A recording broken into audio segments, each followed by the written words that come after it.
is Gary Gnu, and the No Gnu's is Good Gnu's show, the only TV Gnu's program guaranteed to contain no Gnu's whatsoever.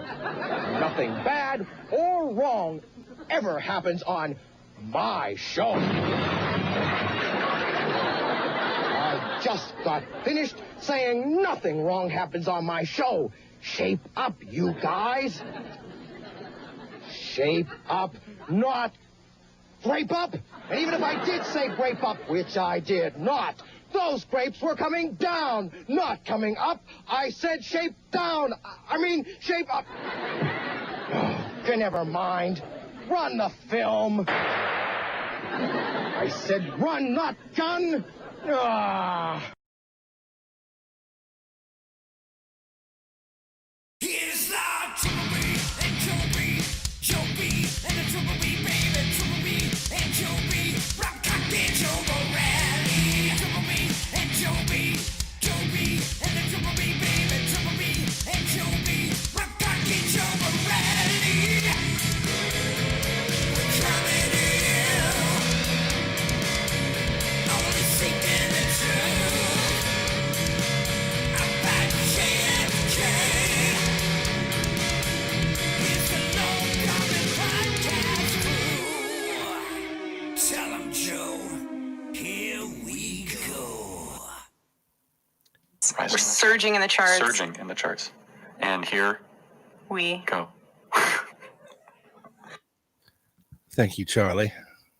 What's up, everybody? Welcome to the Lone Gunman Podcast. This is episode 361. Kerry Thornley and the Fair Play for Switzerland Committee, which is a real thing in their world. So yeah, you strap in. You're in for a wild and crazy show. It's all about Kerry Thornley. And Joe is back from vacation. Those of you who are not members don't know that. But Yes. he's back. So welcome back, Joe. Thank you, sir. Thank you. As our members know, I was pretty jet lagged and in not great shape on Wednesday, but we made it through a 2-hour show, a banger, if I must say. It was a great trip. I am definitely happy to be back, and sleep cycle is a little not there yet. I'm like up at 4 or 5 a.m. every morning now, but it is what it is. But it's definitely good to be back. We obviously recorded the show last week, a couple weeks before that, or 2 or 3 weeks before that, I believe. So we hope you enjoyed that show, and I'm happy to be back with you live. Well, happy you're back too. This will be the first time we've been live on a Friday night in a couple weeks. And I hope everybody enjoyed the pre-recorded show that we had for you. We figured, we try to let some of the dust settle from when they made their rounds. And it turns out they made them again anyway. But it's all good.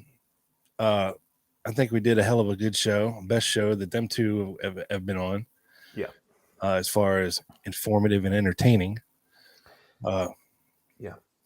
Which we strive to be. So hopefully you were informed and entertained by our show with Andrew and Mark. But tonight it's all about Kerry Thornley, Joe. Yes. Fascinating dude. And he's one of these type of guys that I struggle a little bit. Is this guy just smarter than everybody else? Where he's able to almost to be almost like a savant? Or did this guy just do too much acid? He did do some in the 60s to his admission, yes. I liken this guy to another figure in this whole Kennedy assassination thing. Oh, And I think he's a lot like Gordon Novell. okay. Often misunderstood, on the fringes, very intelligent. And I think you'll glean some of that as we get through this here. But Joe, if you could just welcome the people in and let's say hi to everybody real quick. Yeah, let's do it. Let's see. And Double B is the first one that comes up on my chat, although there was some people before, as I was saying hi to. On mine. Yes. Hey, and Slacker Dan. Double B, good to see you. Yes, always good to see Double B. I am not a crackpot. Scott, I love when you throw that in there.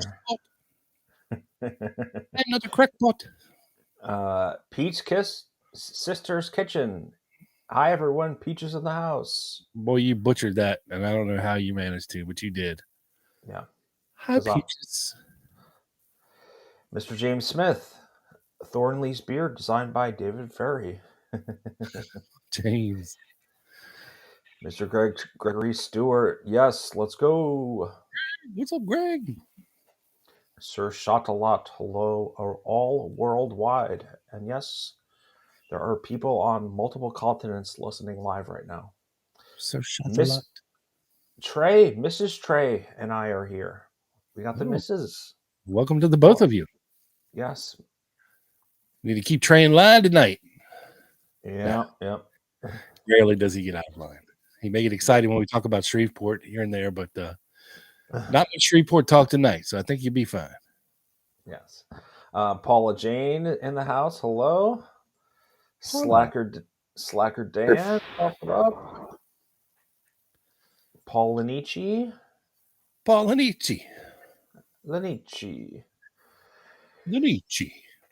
Yeah, my Italian pronunciation has gotten better.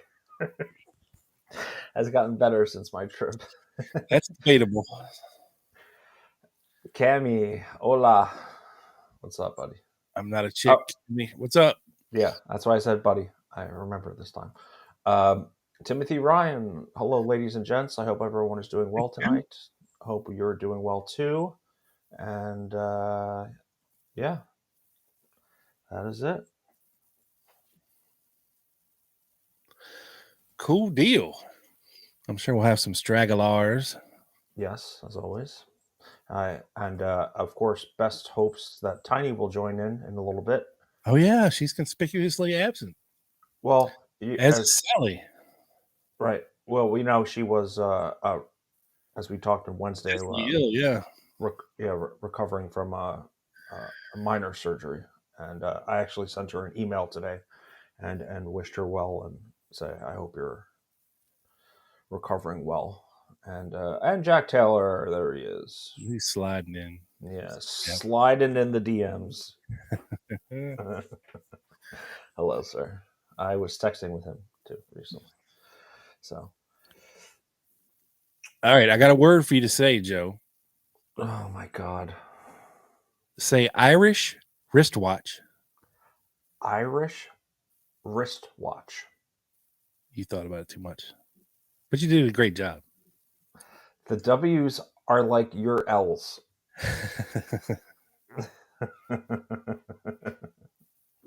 That can mess a lot of people up. The old Irish wristwatch. Oh, Sally is on a date night, the Double B says. Oh. Yes. Her what is it? Bobby Thundernuts, right? Oh, Bobby must be in town tearing it up. I believe he moved to Ireland. Well, if he's a smart man, he would. That is true. So we hope they but no excuse not to have a streaming, on your phone up in the corner. In the restaurant, right? There's nothing like a date night with TLG in the corner. Bobby would understand. Yes. Just let us watch. All right. Let's get into Kerry Wendell Thornley, Joe. Yes. Because as I said Wednesday night, I've had one of the foremost experts alive today on Kerry Thornley on my show multiple times. He's written a couple books about Kerry Wendell Thornley, and we've gotten into some of the more out there, crazier aspects of Kerry Wendell Thornley's life. Mm-hmm. But when it comes to the assassination, and I love Adam Go Rightly, by the way. Yeah. But he's very much, and he's come a long way, but he's very much not a Kennedy assassination researcher, if you will. Right. So not your typical. Right. Yeah, he's into some crazy stuff too. But you know, one person can only take so much, right, of the craziness, and he's got enough crazy to deal with on his own. Yeah. When it comes to all the Dischordianism and all of that. Mm-hmm. But before we get to all of that, let's just figure the basics out on Kerry Thornley, because this dude was actually alive, Joe, until 1998 when he passed away at age of 60. He was born in 1938, so he was about a year older than Oswald, right? Mm-hmm. And he wrote a couple books about Oswald, which I have linked up in the description of this here video, Joe. Okay. And they are called, of course, everybody's familiar with the Idle Warriors, right? Yes. Now, what a lot of people don't understand is that when he was called before the Warren Commission, Kerry Thornley, that is, he told them that he had begun writing a book about Oswald before the assassination. Mm-hmm. And he never published it. Right. And this is the book. Yeah. Right? So the Warren Commission people, or the FBI, one of the two, took his manuscript and never gave it back to him. Right? So this book actually was not published until 1991 with the help, as you can see at the bottom under the name Kerry Thornley, from David Lifton, author of Best Evidence. Yes. And them two having a conversation together would have been a trip as well. Yes. And this was a fictional portrayal of Oswald, right? Not by name, allegedly. I have not read it. It's very hard to get, is it? No, it's on Amazon. Like I said, the link's in the description. Okay. $20. I'm not sure who benefits from the sale of this thing, but Thornley did have a kid. Yeah.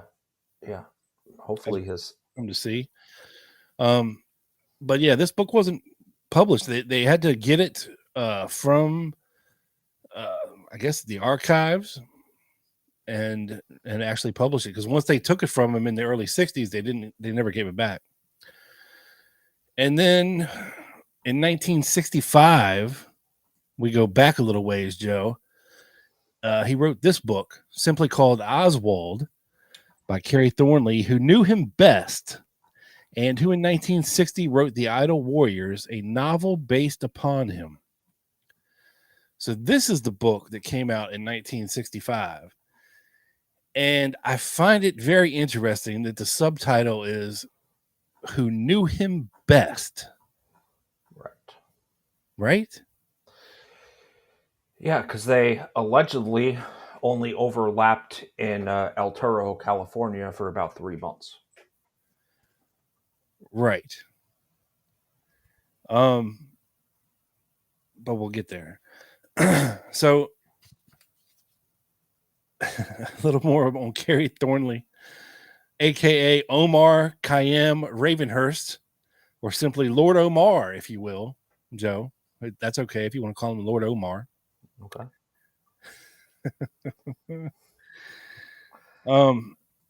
He was born actually in California. He attended the University of Southern California, but did not graduate, as he was called away to serve. Right? He was raised as a Mormon. So his ideology shifted a lot as a young man in California. And, you know, some of the Mormon stuff gets a little crazy. as viewed by some, depending on your degree of, how seriously you're into it. And I'm not sure how into it his parents were. But he very closely scrutinized throughout his life atheism, anarchism, objectivism, autarkism. He attended something called a freedom school, neo-paganism, Charista, Buddhism, and the mimetic inheritor of Dischordianism, Right. the Church of the Subgenius, okay, which he created with a buddy of his named Greg Hill, who he went to high school with in California. And who would be a figure in his life, in and out of his life for the rest of his life. Another very unique character, Joe. Yeah.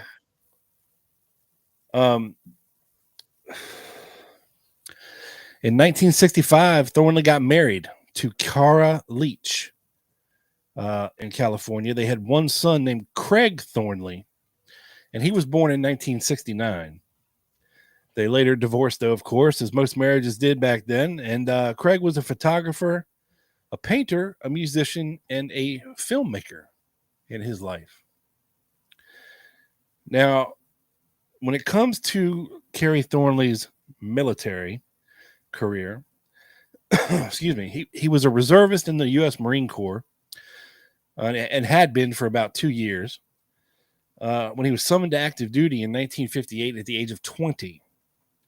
And after completing his freshman year at the University of Southern California, this is when he was called away, and he never went back to college after this.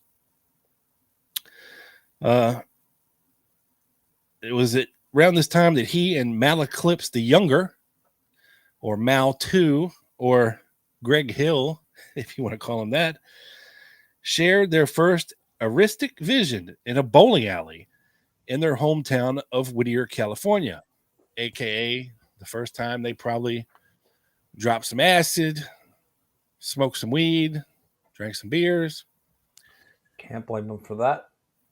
And, bowling alleys can be enchanting, Joe, at that tender young age of fucked upness. Yeah, I mean, I don't think they had, what is that shit called now? Cosmic bowling? But boy, if they did back then. Woo! That would have been fun. And yeah, this is the day before computers, iPhones. This is what young people did then, Yeah, back in the day, we used to actually write down your score as you're bowling. Yeah, it's not up on the screen. But they happened. Trust me. So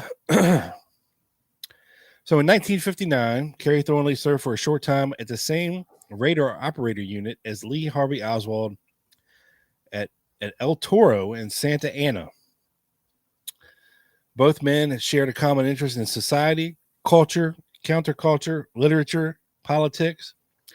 And whenever duty placed them together, they discussed such topics as George Orwell's famous novel 1984 and the philosophy of Marxism, particularly Oswald's interest in the latter. I believe Oswald recommended 1984 to Thornley. That's what he said. Yeah.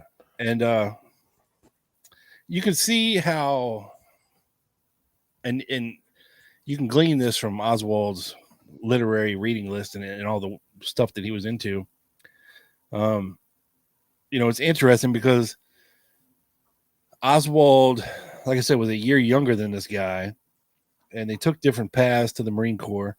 But once thrown in there together, they were kind of probably both outcasts, if you will, probably not some of the more popular Marines. Right.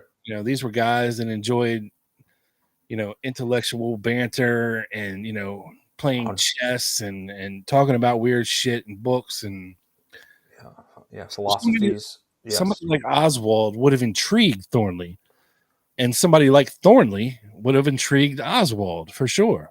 Yeah. Because they could discuss with each other, all this weird shit that they were into that not everybody else at the time was into. You know, they had probably a mutual admiration for each other as far as their crazy stuff that they were digging, right? Back then. So, on a troop ship returning to the United States from duty in Japan, sometime after the two men parted ways as a result of routine assignments, Thornley read of, Oswald's autumn 1959 defection to the Soviet Union in the U.S. military newspaper, The Stars and Stripes. So, as Kerry Thornley is returning from his active duty assignment overseas, In Atsugi, actually. yeah, But not at the same time as Oswald. right. So he reads about Oswald's defection and he's thinking to himself, man, this guy really did it. You know, that's crazy. Which, of course, spurred him to write a book about Oswald because he was so intrigued by this guy's ideals and the fact that he actually followed through with one of his most crazy ideals. And that's the pursuit of Marxism, or trying to understand it better. And actually supposedly defected to Russia, although it wasn't a real defection. But it's interesting that the U.S. military paper, Stars and Stripes, said it was. Right. Yeah, that is interesting that they would publicize it. So in February of 1962, Joe, Thornley completed the book The Idle Warriors, which had a distinction of being the only book written about Lee Harvey Oswald before the Kennedy assassination took place in 1963. Due to the serendipitous nature of Thornley's choice of literary subject matter, he was called to testify before the Warren Commission on May 18, 1964. The commission subpoenaed a copy, the only copy of the manuscript, and stored it in the National Archives, and the book remained unpublished there until 1991. Now, but in 1965, Thornley published another book simply titled Oswald, generally defending the Oswald as lone assassin conclusion of the Warren Commission. So Thornley was not a conspiracy theorist at this time. That changes as time goes on. Right. But he did testify before the Warren Commission, and they mainly focused on, of course, the pre-existing relationship prior to the assassination between Thornley and Oswald. They were intrigued that this guy was so taken with Lee Harvey Oswald that he wrote a book about him. They subpoenaed the manuscript, they got it, and they locked it away for 30-some years, which is pretty crazy. Now, where the story takes a left turn, okay, as we move into the mid-60s, and Jim Garrison starts his investigation in New Orleans.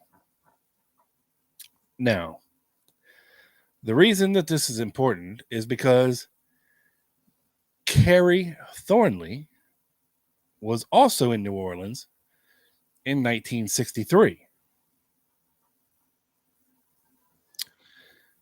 And Jim Garrison, well, Thornley was very high on Jim Garrison's radar as far as being somebody that he thought was involved in the assassination somehow as a possible impersonator of Lee Harvey Oswald and contributing to things in that manner.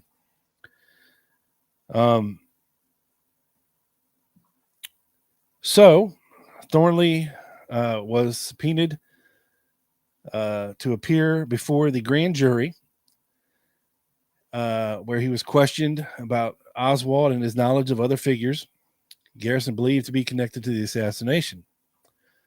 Thornley sought a cancellation of the subpoena, on which he had to appear before the circuit court.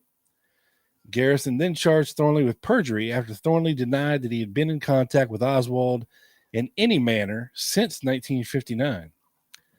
The perjury charge was eventually dropped by Garrison's successor, Harry Connick Jr. Yep.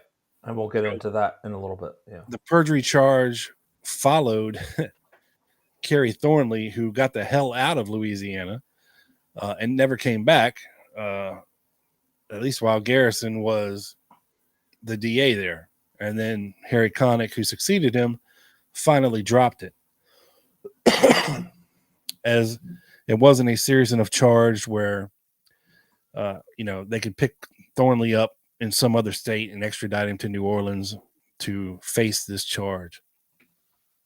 So he just simply did the old CIA technique of waiting it out, Joe. He waited it out. Yeah, that seems to be a successful strategy and one that they're doing today, up to this day. Right.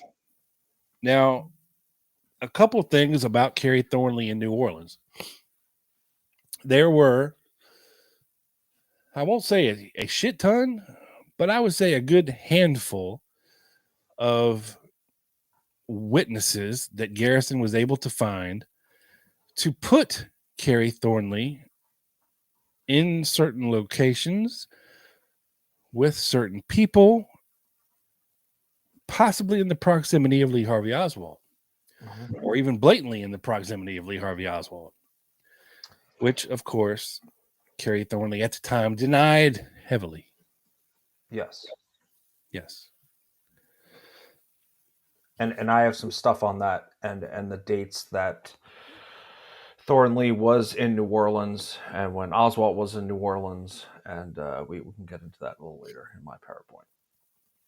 Yeah. Now, while he's in New Orleans, Kerry Thornley relates the story of a run-in with two mysterious men who would come into his life. One was a man by the name of Slim Brooks, Joe. Mm-hmm. And this fellow right here, be Slim Brooks. Right?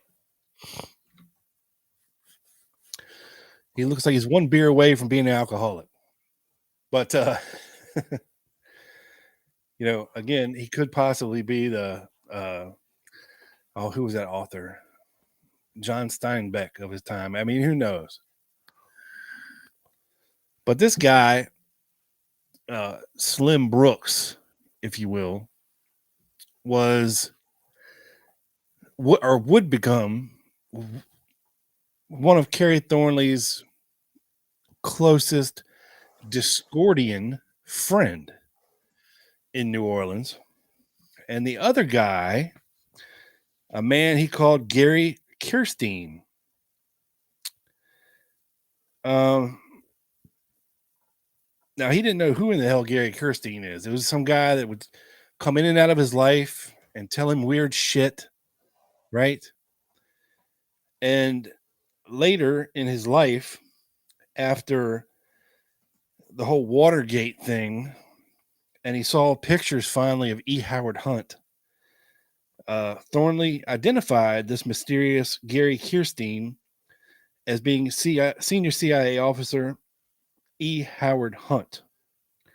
And now Slim Brooks was Jerry Milton Brooks. Now, Jerry Milton Brooks, Joe, is very interesting. Like I said, he would become very close to Thornley, be deep into this Dischordian shit. But he was also a member of the extreme right-wing group, the Minutemen, Joe, of which Guy Bannister, General Walker, and a bunch of other high-profile extreme right-wingers in New Orleans were members of. Yeah.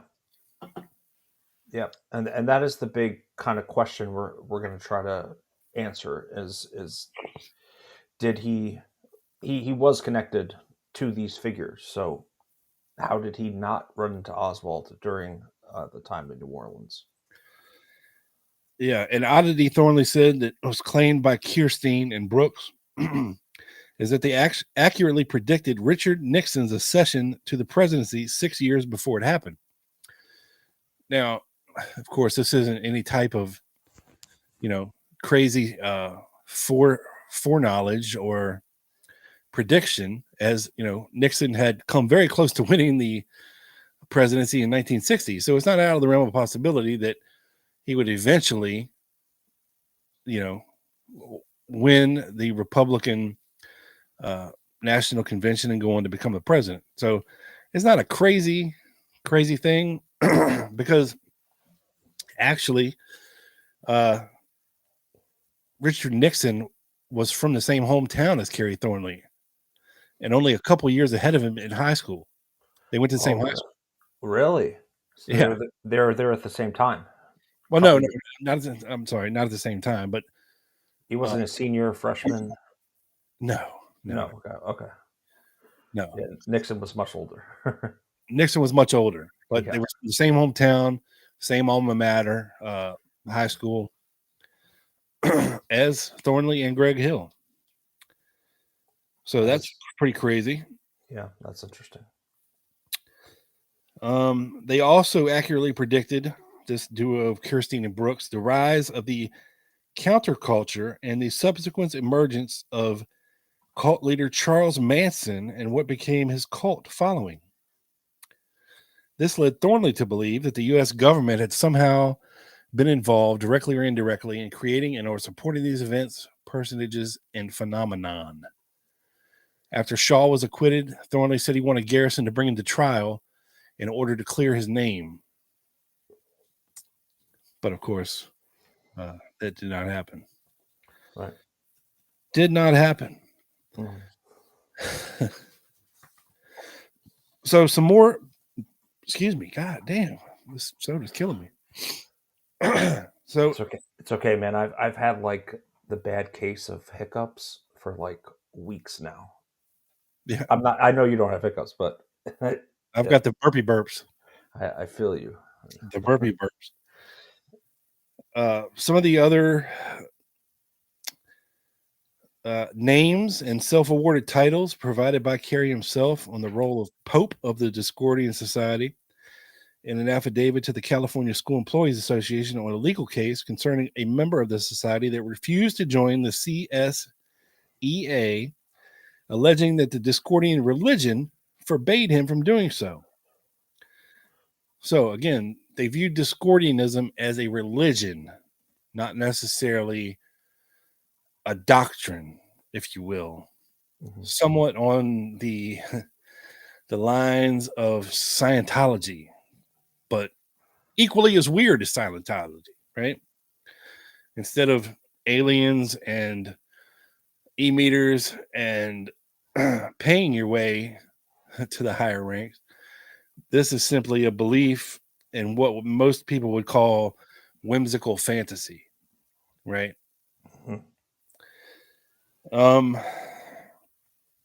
Kerry Thornley also went by the name the Grand Ballyhoo of Egypt of the Orthodox Dischordian Society. The Grand Ballyhoo, Joe. Of course, Omar Khayyam Ravenhurst, or Lord Omar, or Lord Ravenhurst. He was also the president of the Fair Play for Switzerland Committee, Joe. Yes. It's a new one to me. Yeah, it existed. I'm not sure in what capacity it existed. Yeah, what was the purpose of that? But it existed on paper or in Thornley's mind somehow. I'm sure, this is the type of stuff that, somebody that's either brilliant or way fucked up is just going to think, and wouldn't it be funny? Remember how Lee Oswald had a Fair Play for Cuba committee, man? What if we made like Fair Play for Switzerland committee, man? Like they're all neutral and shit, but it'd be kind of cool, right? They got cool shit over there, hot blondes, good skiing, beautiful scenery. Yeah, that's we should support that. Let's make I could say, yeah, Center for International Banking. Yeah, I could see that being the case. I definitely can. He was also known as the Reverend Dr. Jesse Sump, Joe. He was also known as the ancient abbreviated Caliph of California, or Caliph of California, the sinister minister of the First Evangelical and Unrepentant Church of No Faith. There's a title for you. He was also known as Ho Chi Zen, aka the fifth Dalai Lama. Not the Dalai Lama, but the fifth Dalai, like Dealey Plaza Lama. He was also known as the Purple Sage, a name that he called himself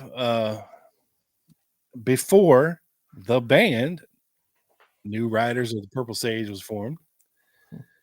I don't know if the name of that band was a callback to Kerry Thornley and his visions, or what was going on back then. But again, you have to remember, and the New Riders of the Purple Sage was a late 60s, early 70s kind of super group, if you will, that Jerry Garcia used to play with. Other members of the Dead would step in from time to time. Crosby. Oh, really? Yeah. Cool. There'd be like a commingling of different artists from different bands. They would come together and they put out a couple albums. I actually have some on vinyl upstairs. Very cool stuff. A lot of steel guitar, pedal steel guitar type stuff that Garcia was doing with them. He was also known, as the Pope, as he's been called. I further declare that there is no truth whatsoever to the charge that Kerry Wendell Thornley is a fictitious identity created by the Warren Commission for its own mysterious purposes. And that is something he actually said to the Warren Commission in volume 11, page 80. He says, I further declare that there is no truth whatsoever to the charge that Kerry Wendell Thornley is a fictitious identity created by the Warren Commission for its own mysterious purposes. Now, why he said that to the Warren Commission, I have no idea. But again, remember who we're dealing with here, folks. Somebody that is out there, right? I mean, these tight-ass lawyers on the Warren Commission were probably thinking, like, who in the fuck is this guy? You know? Mm-hmm. Which, of course, was a good technique. You know, if you didn't want to be messed with, sometimes people would make themselves look crazy, Joe. So people would stop messing with them or questioning them or think that they had anything to do with anything. Like, you know, this guy's he's so off his rocker. There's no way he could be involved in all this crazy shit, right? Mm-hmm. And so is that the facade he's trying to portray?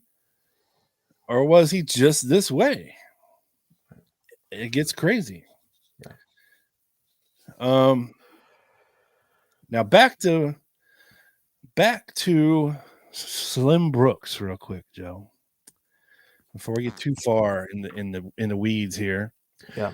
And you saw it as part of the cover art. Let's take another look at this. Facetious Harbor. Right? Now let's get all the other bullshit off of here.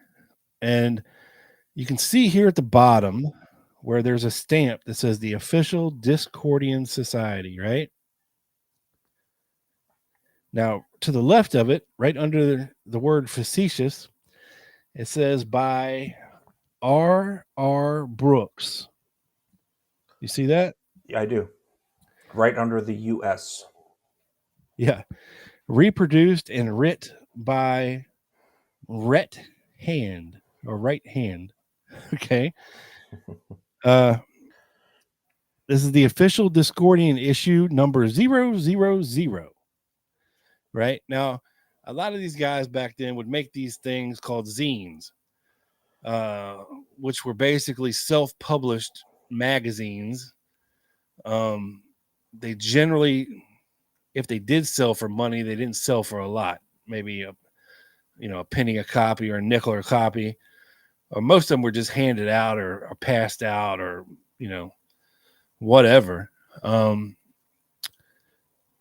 But these guys would put out these zines, and they're just ridiculous as all get out. If you really start reading some of this shit, right? This is Roger Wilco's radio station, KRUD, crud. You know, there's Ennsville underlined here, all the way on the left. Very poor farmland. I saw that. Whoa. The Watson Canal, the Alimentary Watson Canal, like elementary, my dear Watson, but it's Alimentary Watson Canal. And then right to the right of that, it says very good anchorage. And underneath that, it says do not anchor here either. This is just crazy stuff. Like there's Last Street, there's a dead end house. All the way on the right, you have Barefoot, Bali, whatever the hell that is. Back front, Back upper back, bottom back upper, bone back upper. But I don't know what's going on here on some of this stuff. Were they dosing out during this? Do You think? Yeah. And at the very top of this, you see in parentheses for submarines only. Right? Now, this is just part of a much bigger picture, Joe. This is what the picture actually looks like. So you can kind of see how LSD works. You can kind of see the image, if you will. Do you see it, Joe, of a man with the nose, the eyes, the chin, the head, the arm, the hand? I'm trying to step back from it. But yes. Right. Vaguely. Right. So let's see. This is a closer up picture of the top of the head.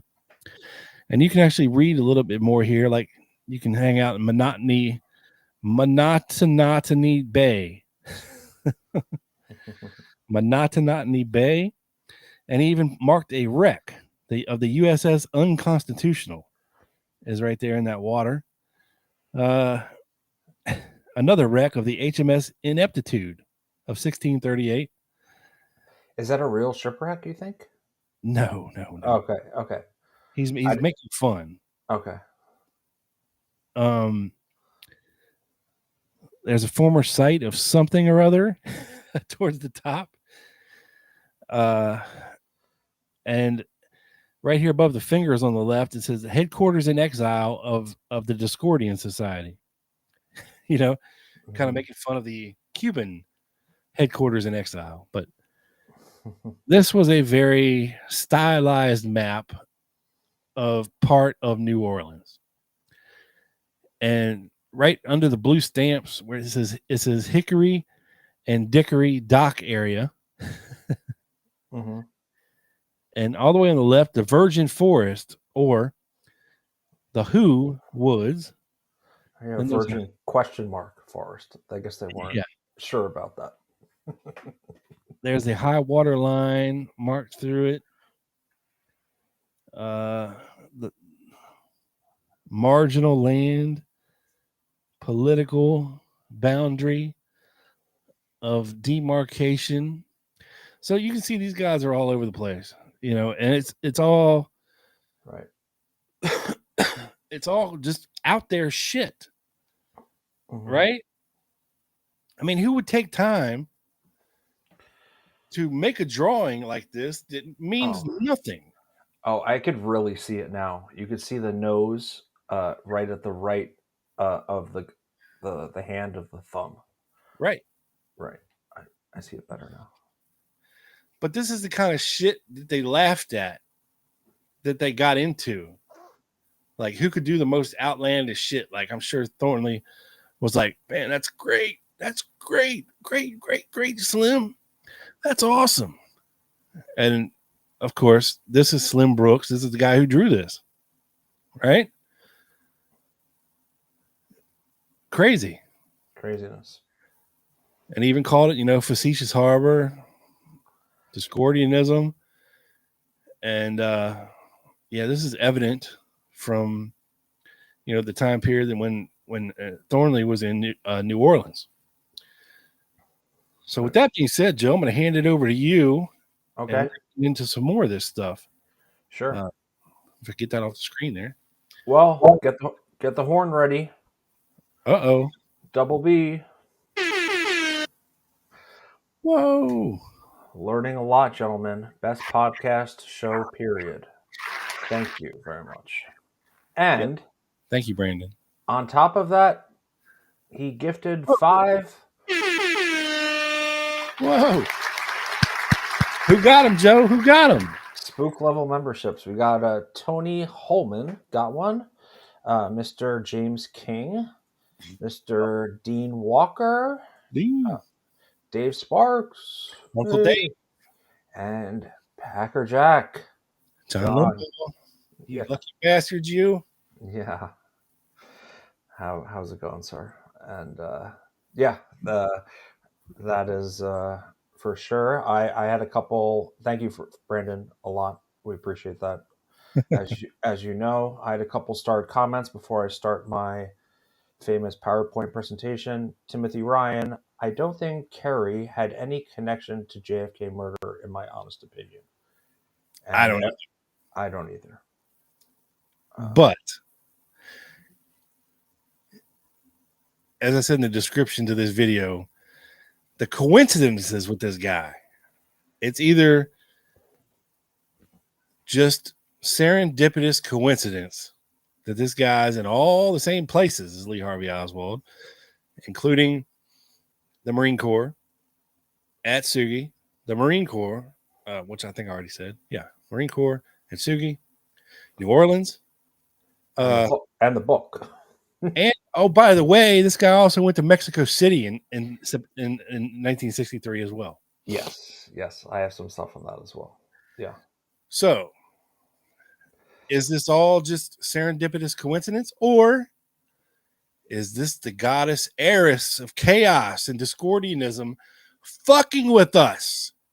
Yes. I like to think it's the latter. Yeah, I think so too. But you know, damn you, Eris! James said, "Ooh, I'd like to hear a full book review talking about Idol Warriors." That's not a bad idea. Never read it. Just a correction: Thornley was not a part founder of Discordianism. Not the subgenius parody religion. Yeah, he was a co-founder of it. He wasn't the founder, although he is kind of. Well, I think I said him and Greg Hill. Yeah, Discordianism. Yeah, I think he's correct. Genius is, of course, something that happens a little later. Yeah. Scott had to go out to dinner. No, Scott. But we'll pick up the rest on the replay crew, and we appreciate that. Sally came in.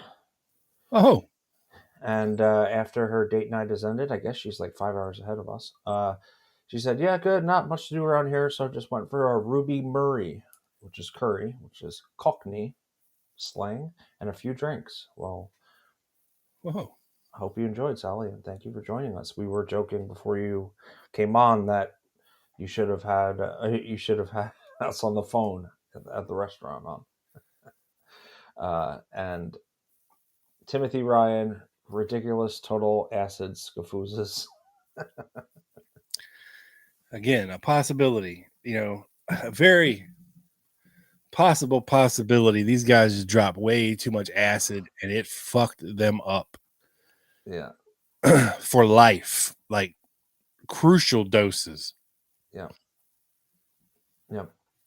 Yep. Also, Turin came in a little late. Level dosing. Yeah. And I feel like it was much stronger back in the 60s than it is today, type of thing.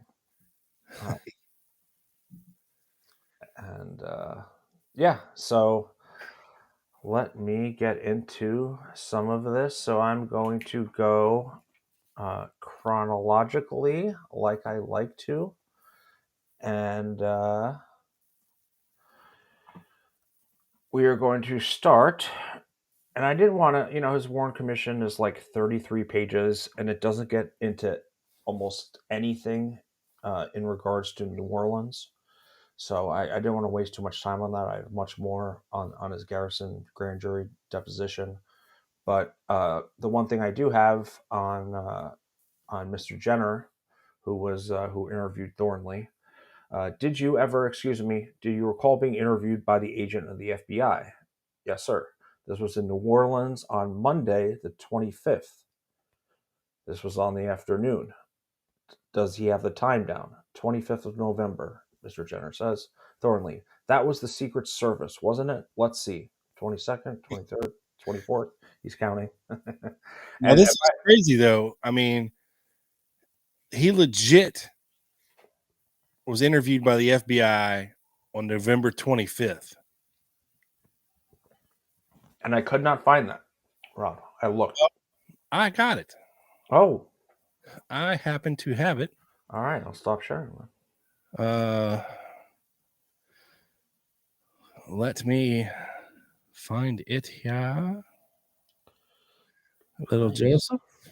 Oh, keep going. I gotta download it from my drive. Okay. Sure. But yeah, keep going. Sure. So, his Warren Commission testimony was on, let's see, what was the date of it? May 18th, 1964. So, this is from the Key Persons Report of the Warren Commission, May 27th, and to Mr. Melvin Eisenberg from Mr. Albert Jenner Jr., Reed Kerry Wendell Thornley. Delivered herewith are the originals of the 3 Thornley exhibits. Exhibit number 1 is to be printed. Exhibits number 2 and 3 are not to be printed. They are exhibit number 2. This is looks like autobiographical, but auto is crossed out.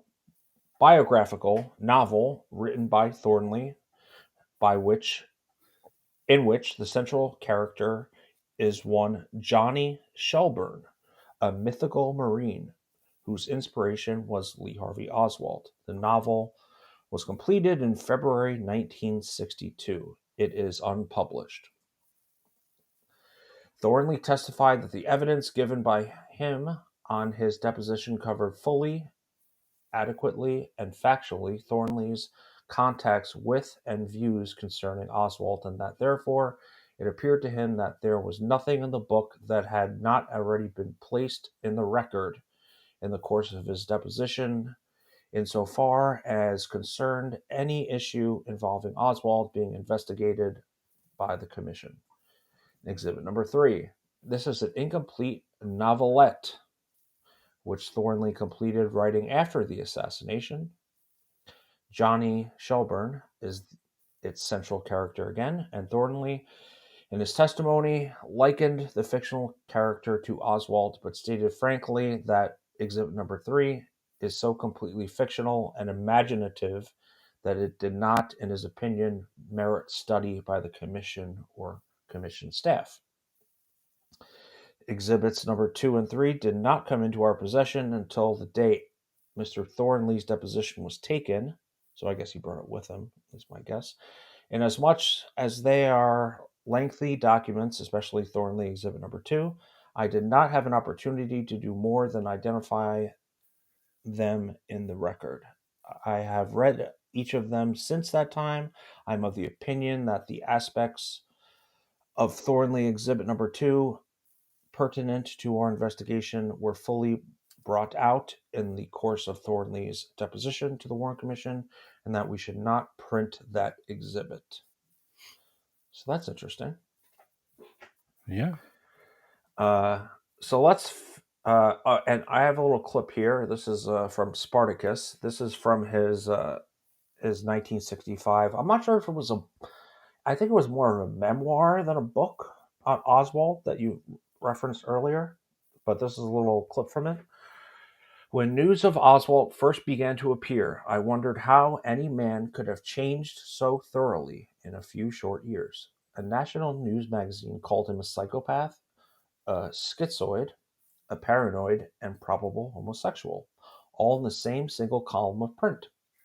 Suddenly, I was reading that he was constantly fighting with his fellow Marines and that in the service he displayed a conspicuous More yen conspicuous. for physical violence. I observed no such traits in Oswald. That an appendix of the Warren Report had to be devoted to speculation and rumors, in my mind, argument enough that a good deal of fabrication and exaggeration was involved somewhere along the line. While Oswald had his psychological problems, I doubt he would have been found legally insane had he lived to face a jury. I don't think so either. All right, Joe, I got the documents ready to go here if you want to All right. check them real quick. Yeah, let's do it. All right, let me share my screen here.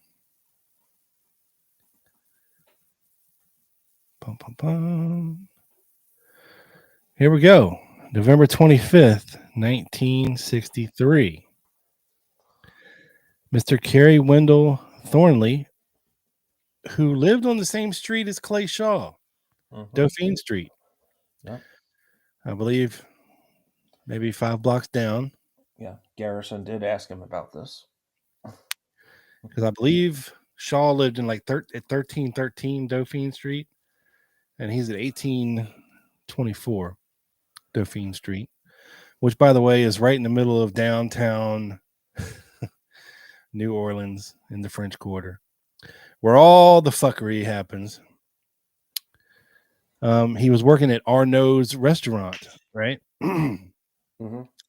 He advised that he knew Lee Harvey Oswald for a period of 3 or 4 months in 1959 when they were both stated. He advised Oswald was a, quote, lone wolf type of individual who never associated with other members of the Marine Corps and had very few close friends on the Marine base. He never heard Oswald discuss anything about his background or his family and believed that at the time Oswald was single. He stated Oswald did express admiration for the Soviet form of government and that he speaks Russian. He was of the opinion that Oswald took Russian lessons in Japan during the time he was stationed there with the Marine Corps. He also said that he never heard Oswald mention anything about going to Russia.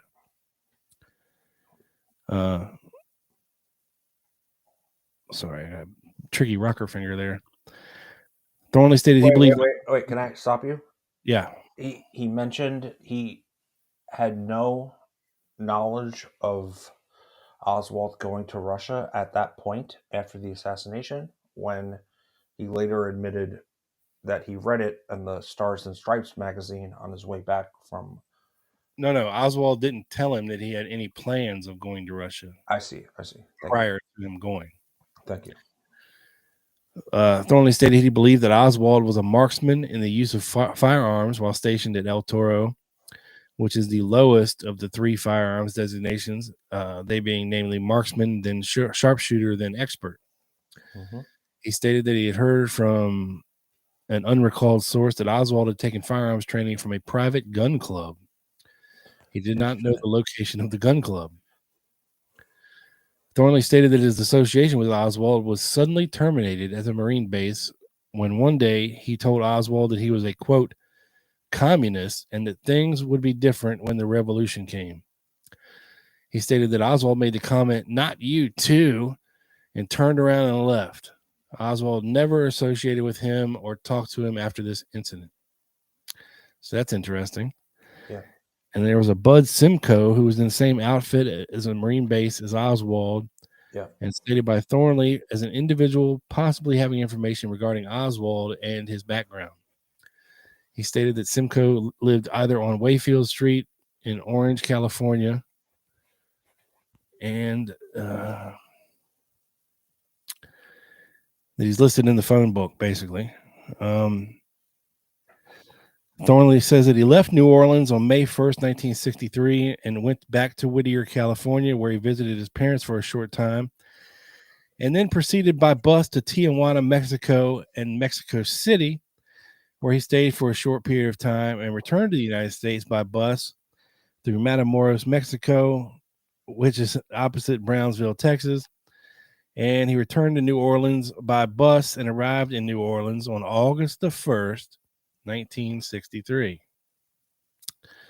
He stated that he made this trip by himself. Does any of this sound familiar to anybody out there, by the way? He made this trip by himself by bus and emphatically denied these charges. He emphatically denied that Oswald had accompanied him from New Orleans to California or from California to Mexico. He advised he did not know Oswald was in New Orleans in the early part of 63 and that Oswald had never contacted him or attempted to contact him when he was in New Orleans. Do you find it weird that he used the exact same terms as Oswald did? Yeah, I do. And you got to remember, this is the day after Oswald is shot and killed in Dallas. Right, the Monday. Yeah. Right. And so then they talked to him again on the 27th. I don't know why. I guess to nail down further details. Right. Because the first interview was done by Merwin Alderson and John Farrell. But apparently they didn't do a good job. So they sent in the big dogs, Joe. They sent in Regis Kennedy and Claude Schlager for the second interview. And their summation is much longer. They obtained photographs of Thornley, his Marine Corps information, and all of that. Now, the Secret Service also interviewed Kerry Thornley. Yeah. But this occurred the day before, the day before Oswald is shot. The Saturday. Wow. Which is why there was some confusion from Kerry Thornley's Warren Commission testimony as to who interviewed him first. Right. It was actually the Secret Service.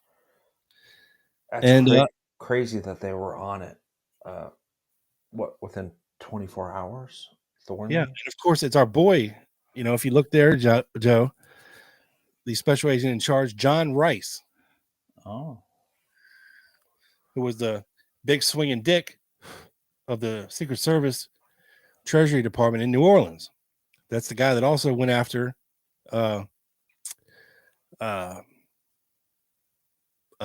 shit.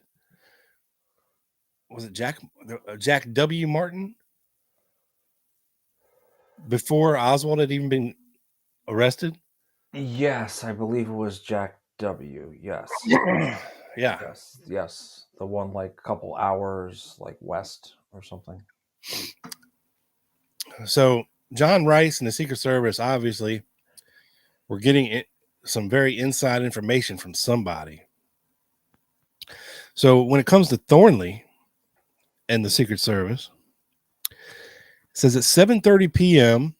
on November 23rd, a long-distance telephone call was received from Robert Stewart of Dallas requesting that Kerry Thornley, a white male, age 24, a waiter who resides at 1824 Dauphine Street, be interviewed. He advised that Thornley served in the Marine Corps with Oswald at El Toro and that he had been in Mexico recently.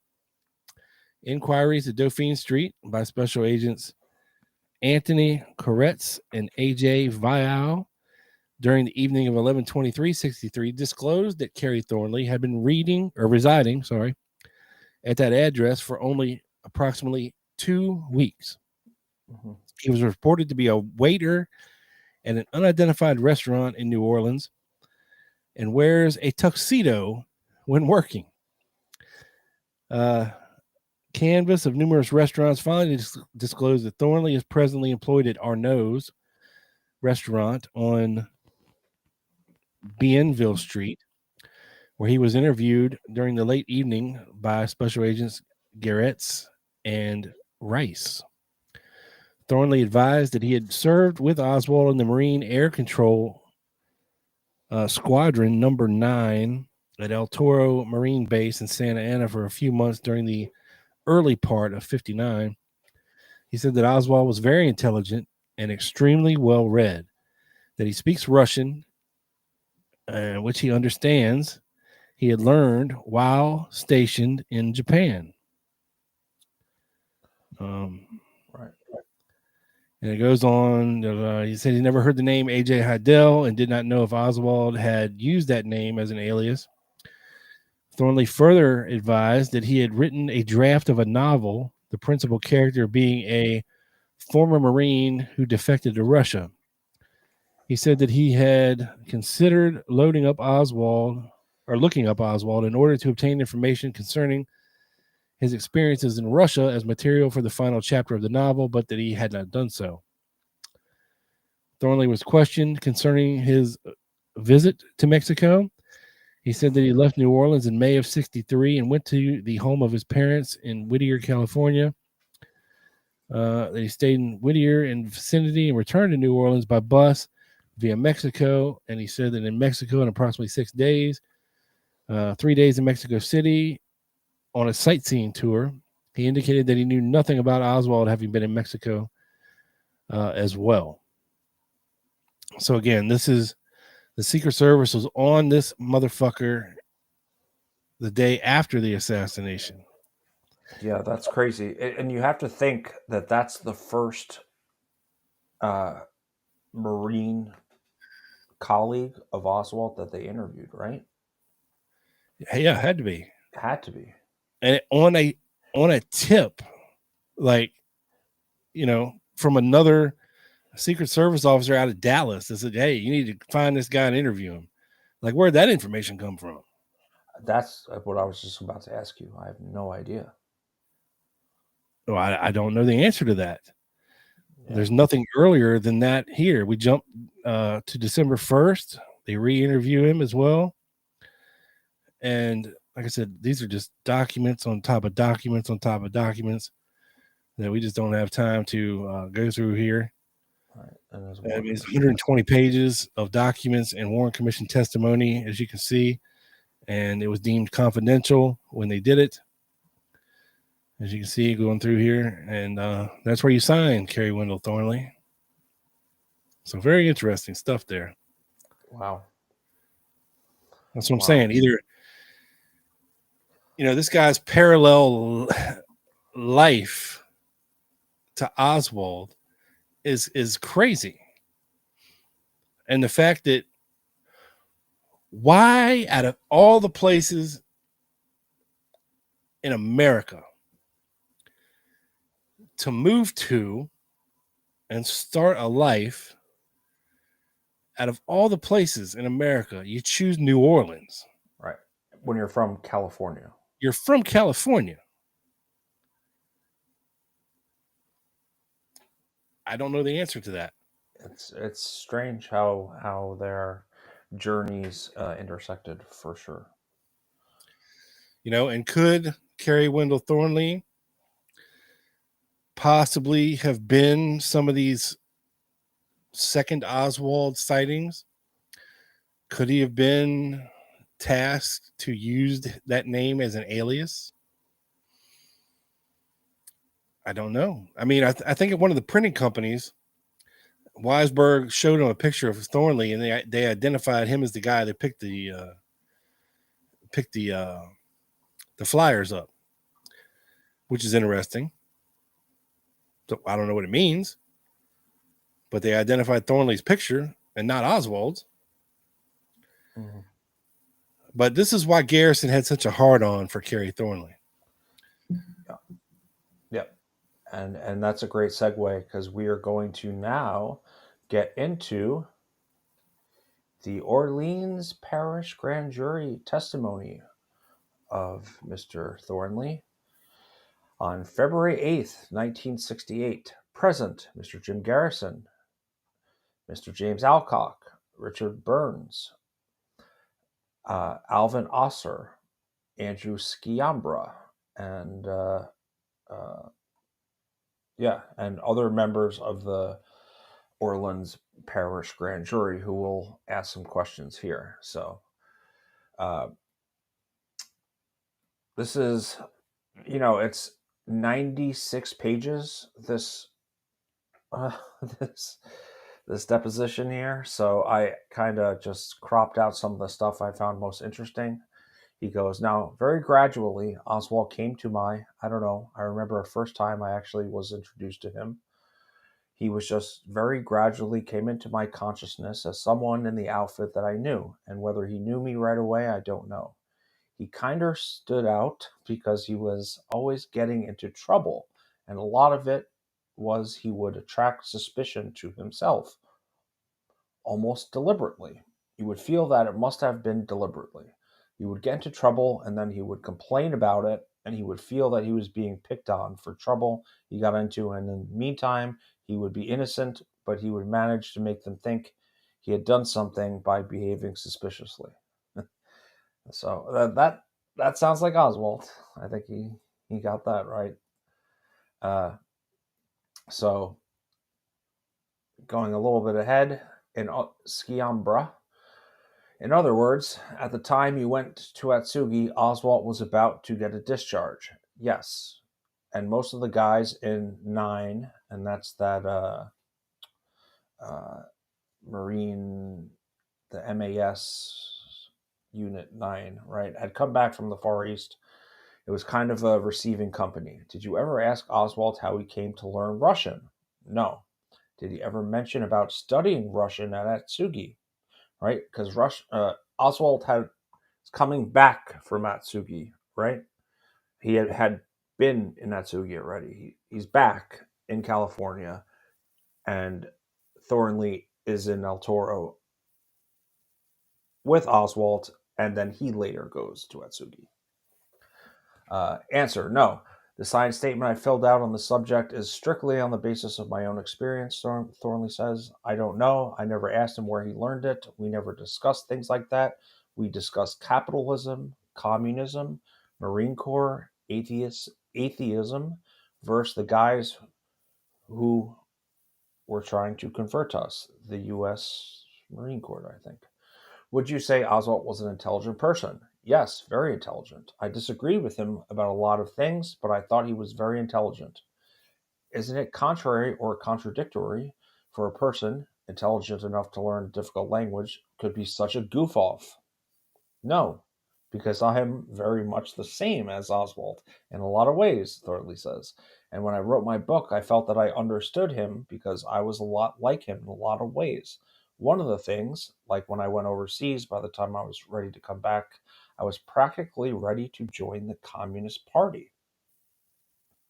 Which is an interesting statement because later he's kind of like, of course, Dischordianism, but also described as like a libertarian and someone on the right. So I think his ideologies changed over time, Thornley. This is a juror asking a question here. When did you find out about Oswald going to the Russians? Page 3 of the Stars and Stripes, just after he did it.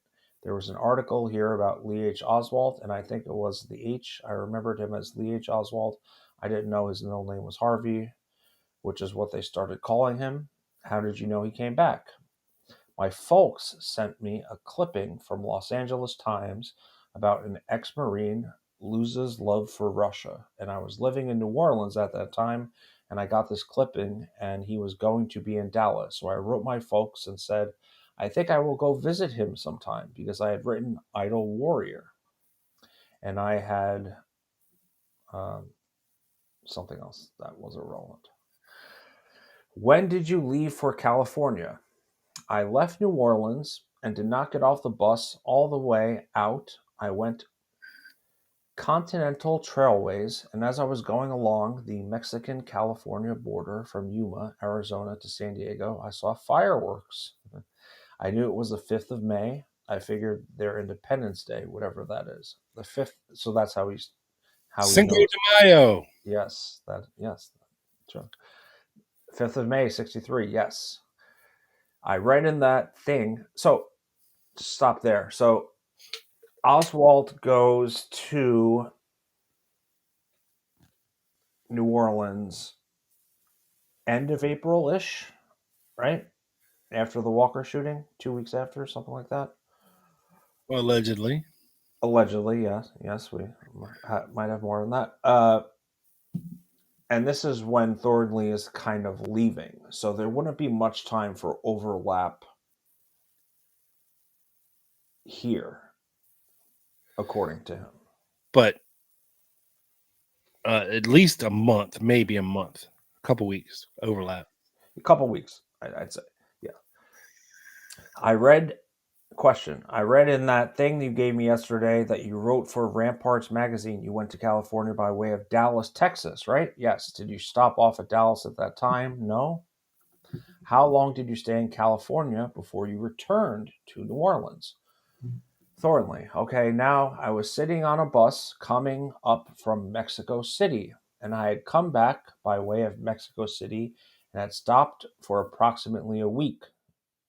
I had $100 extra with me because I had loaned $75, I think it was, to Vic Latham, and he would be paying me back for that. And I had made a lot of money in California waiting tables, more than I had made in New Orleans. There was a lot more business, bigger restaurants, and so I used the extra money as I knew I would have money waiting for me here.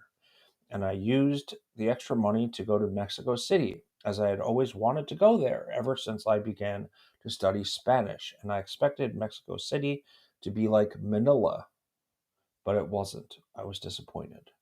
But as I was coming up on the bus, I was sitting on the bus and I wrote this thing in my notebook, and it was dated September 2nd.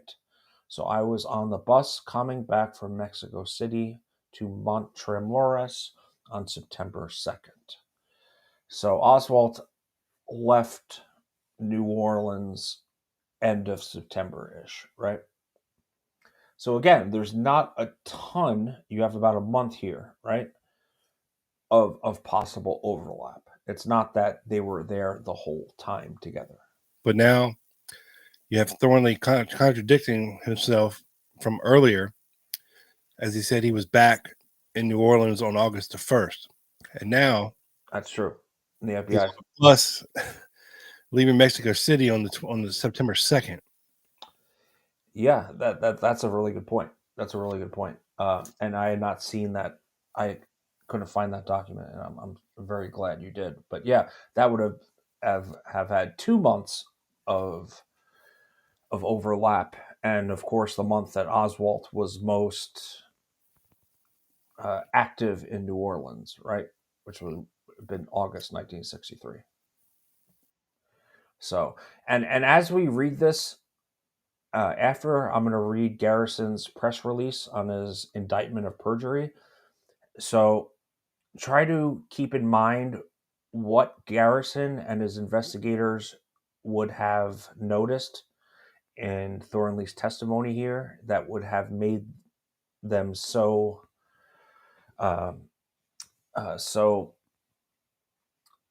would have made them charge Thornley with perjury, right? And that's what I was kind of thinking as I read through this. So you arrived back in New Orleans around September 4th. I imagine, yes. Did you at that time have occasion to hear about Oswald being in that city? No, Thornley says. I did not hear about Oswald until after the assassination, and if I had known Oswald had been in the city, believe me, I would have gotten in a squabble with this waitress in the Kennedy bit. Who's he talking about?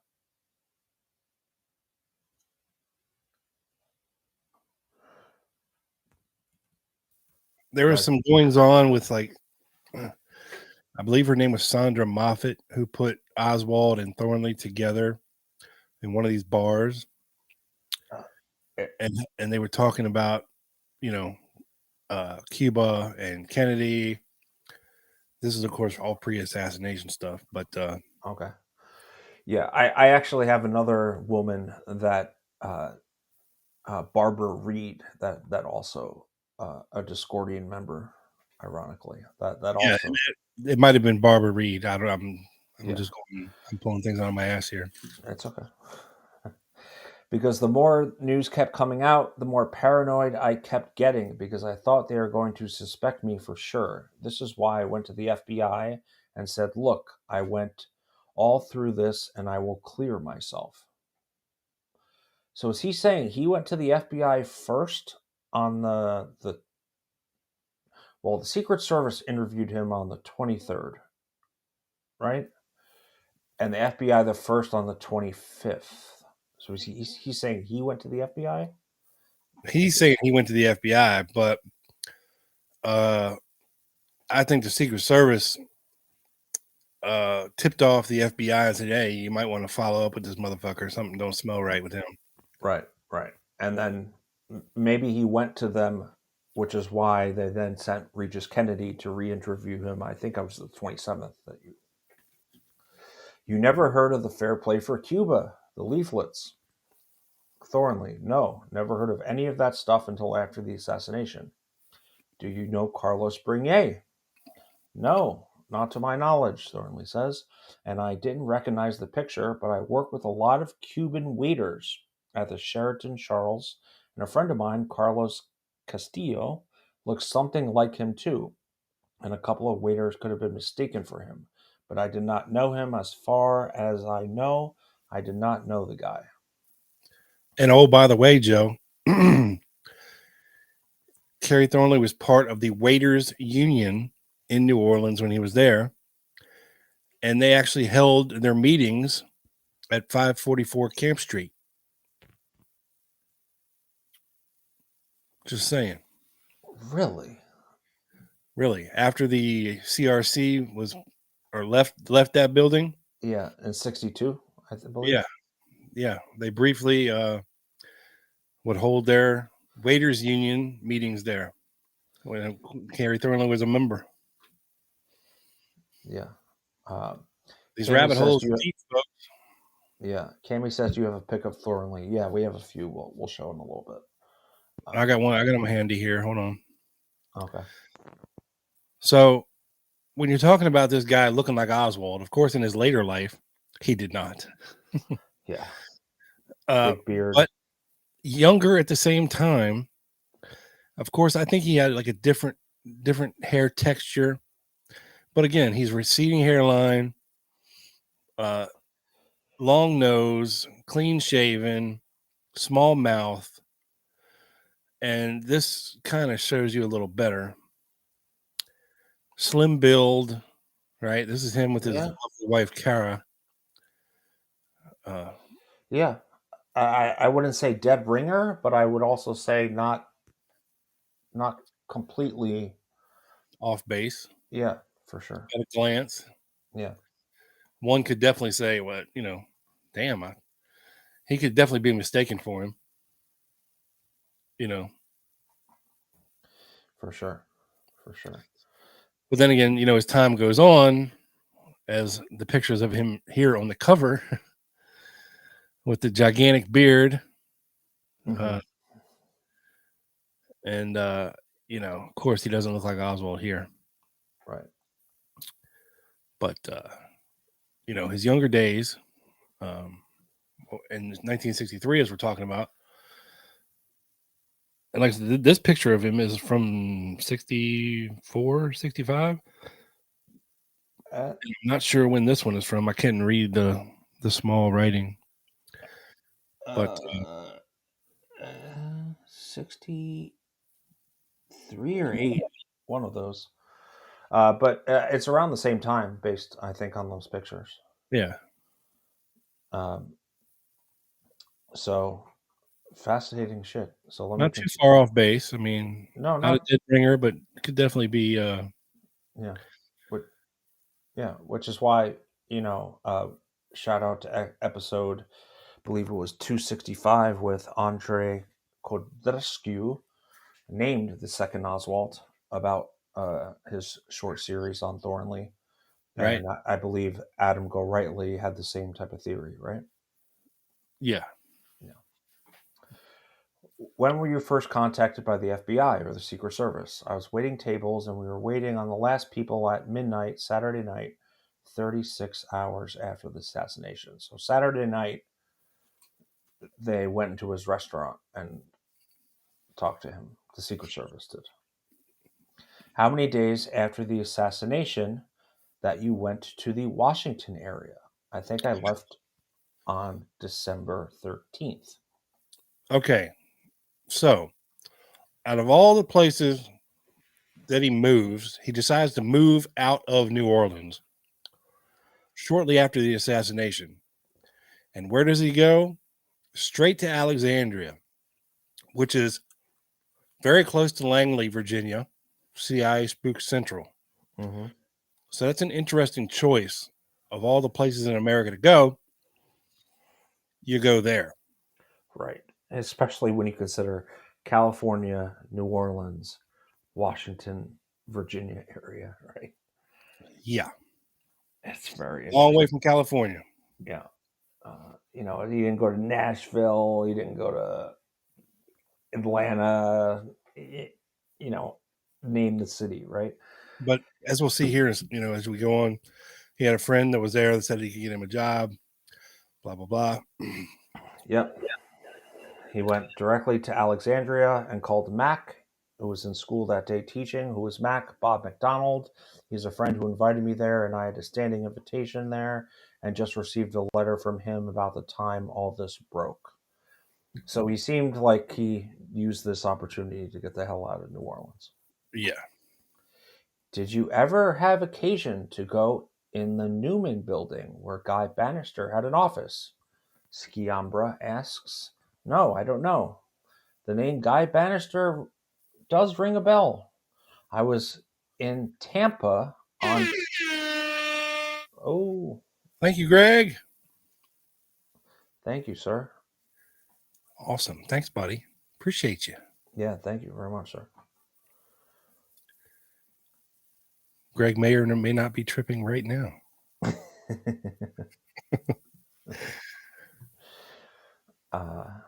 Greg is the man. Thank you. He is. No, but I was in Tampa on TV, and they went through the list with all the names that were in the Playboy interview. I'm guessing Garrison's Playboy interview, which I hadn't read yet, and the name Guy Bannister rang a bell. And yesterday, when I was in the office, I was shown a picture, and I recognized it, and it turned out to be Guy Bannister. I did not look at it and say Guy Bannister, but I looked at it and said, I know that guy, and I know that name. So that's kind of, you know, beating around the bush a little bit, huh? Just a little bit. Yeah. He was very familiar looking, you know, someone like in the Bourbon House, someone I talked to. His office was 531 Lafayette Street, across from the post office. Does that refresh your recollection? Scamber asks. I think I might have seen it. I think I have walked by it. Well, of course you would have walked by it. You know, Guy Bannister written there. And I Yeah. might have walked by on my way to Walgreens when I first got to New Orleans. And isn't that funny that Oswald used to hang out at Walgreens in that same neighborhood in New Orleans? Out of all the places to go hang out at. Right. I forgot about that. Again, the coincidences are adding up here. Skiambra. His office was behind the Mancuso restaurant behind Lafayette and Camp. This does not ring a bell. Which side is Lafayette on? Thornley asks. I'm skipping ahead a little bit in the interview. You left the Sheraton Charles, where he was waiting the second time, on September 20th, 1963. Whoa. Now, There's what? a date. What about that date? It's pretty close to when Oswald supposedly left New Orleans. That's true. That's true. Now, going back, can you remember about a week afterward where you were? I have been going through this whole September thing so much in my mind. Have you reached some result as to this last week in September? No. The only thing referring to this time period ever since the assassination, Barbara Reed said, mark my words, when the truth of the assassination comes out, and this was within a week after Oswald was killed, And it was in her house one night, and she said, when the truth of the assassination comes out, it will be a New Orleans-based conspiracy. It will have right-wing elements involved, and it will have something to do with Latin elements. How right she was. A week within Oswald being killed, Barbara Reed is on it. So that gives her some credibility to me. Mm-hmm. What do you recall thinking about this last week in September? Thornley, let me tell you first how I got to thinking about it to begin with. He might be tripping here. She said she had seen me sitting with Oswald in my little corner of the Bourbon House where I sat wherever it was empty.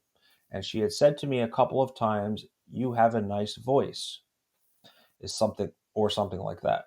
I did not know her too well, but I had seen her around, and I had been introduced to her casually. We weren't friends or anything. She was sitting up at the bar, and I was sitting down here, and someone was on my right, and she says, "I am sure you were sitting there with Oswald." I am positive it was Oswald. Again, positive. Right. Because I never forget a face. I have been a casting director, and I never forget a face. Wow. He was very, very neat, and he was sitting there and talking to you, and I made that comment to you about your voice. And I remember the incident. I was sitting there one day.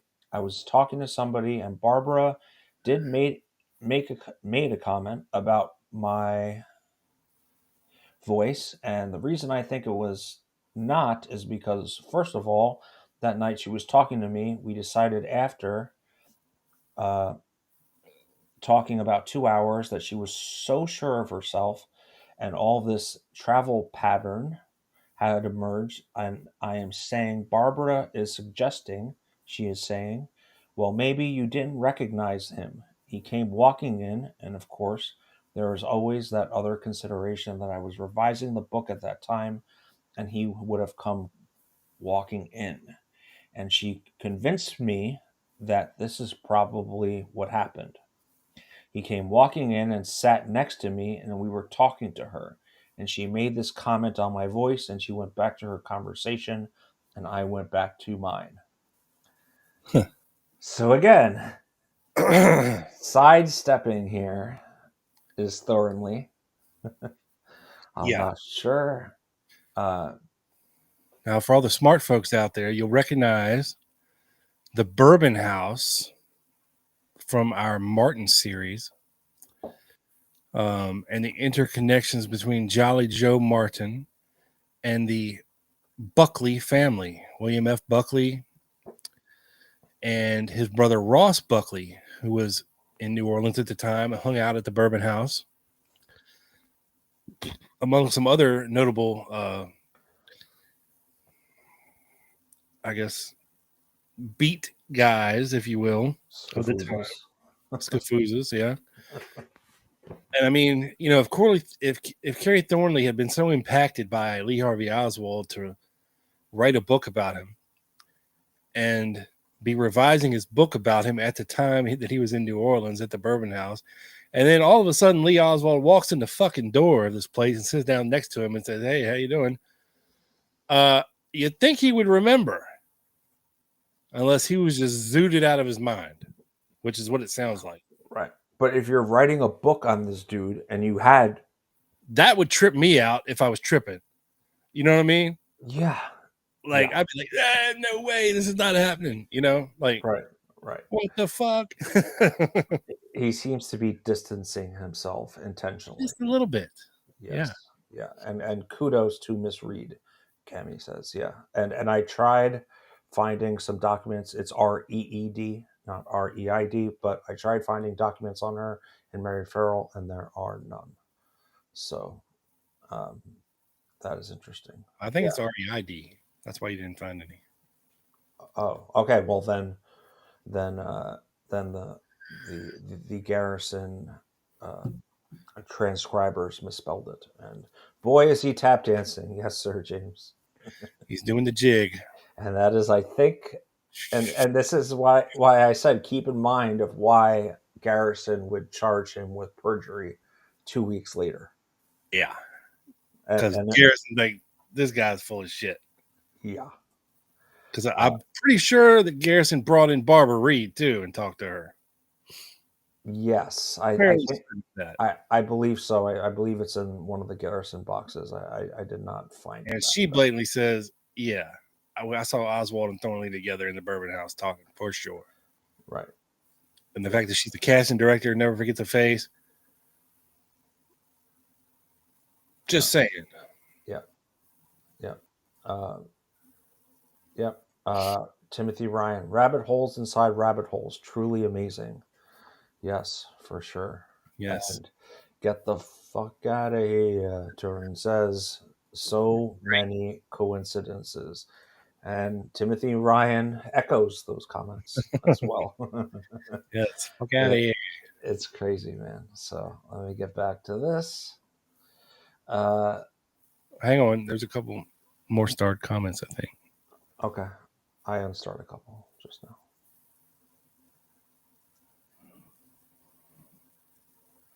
I don't know where they're at. How to access them. I unstarred them as I went through them. Oh. So that was all of them? Yeah, I had a couple more, but they were like way back in the conversation. Oh, so you unstarred my starred comments. Okay, never mind. Thanks, Joe. Sorry, I didn't mean to. I thought Paula had a very good question. Now I can't remember what it was.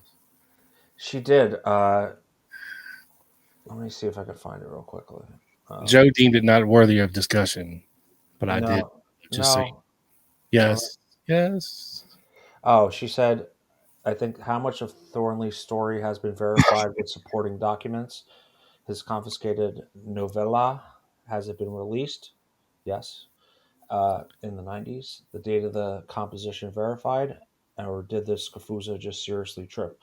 No, I mean, we read the document from the Warren Commission that said that he brought it with him when he testified.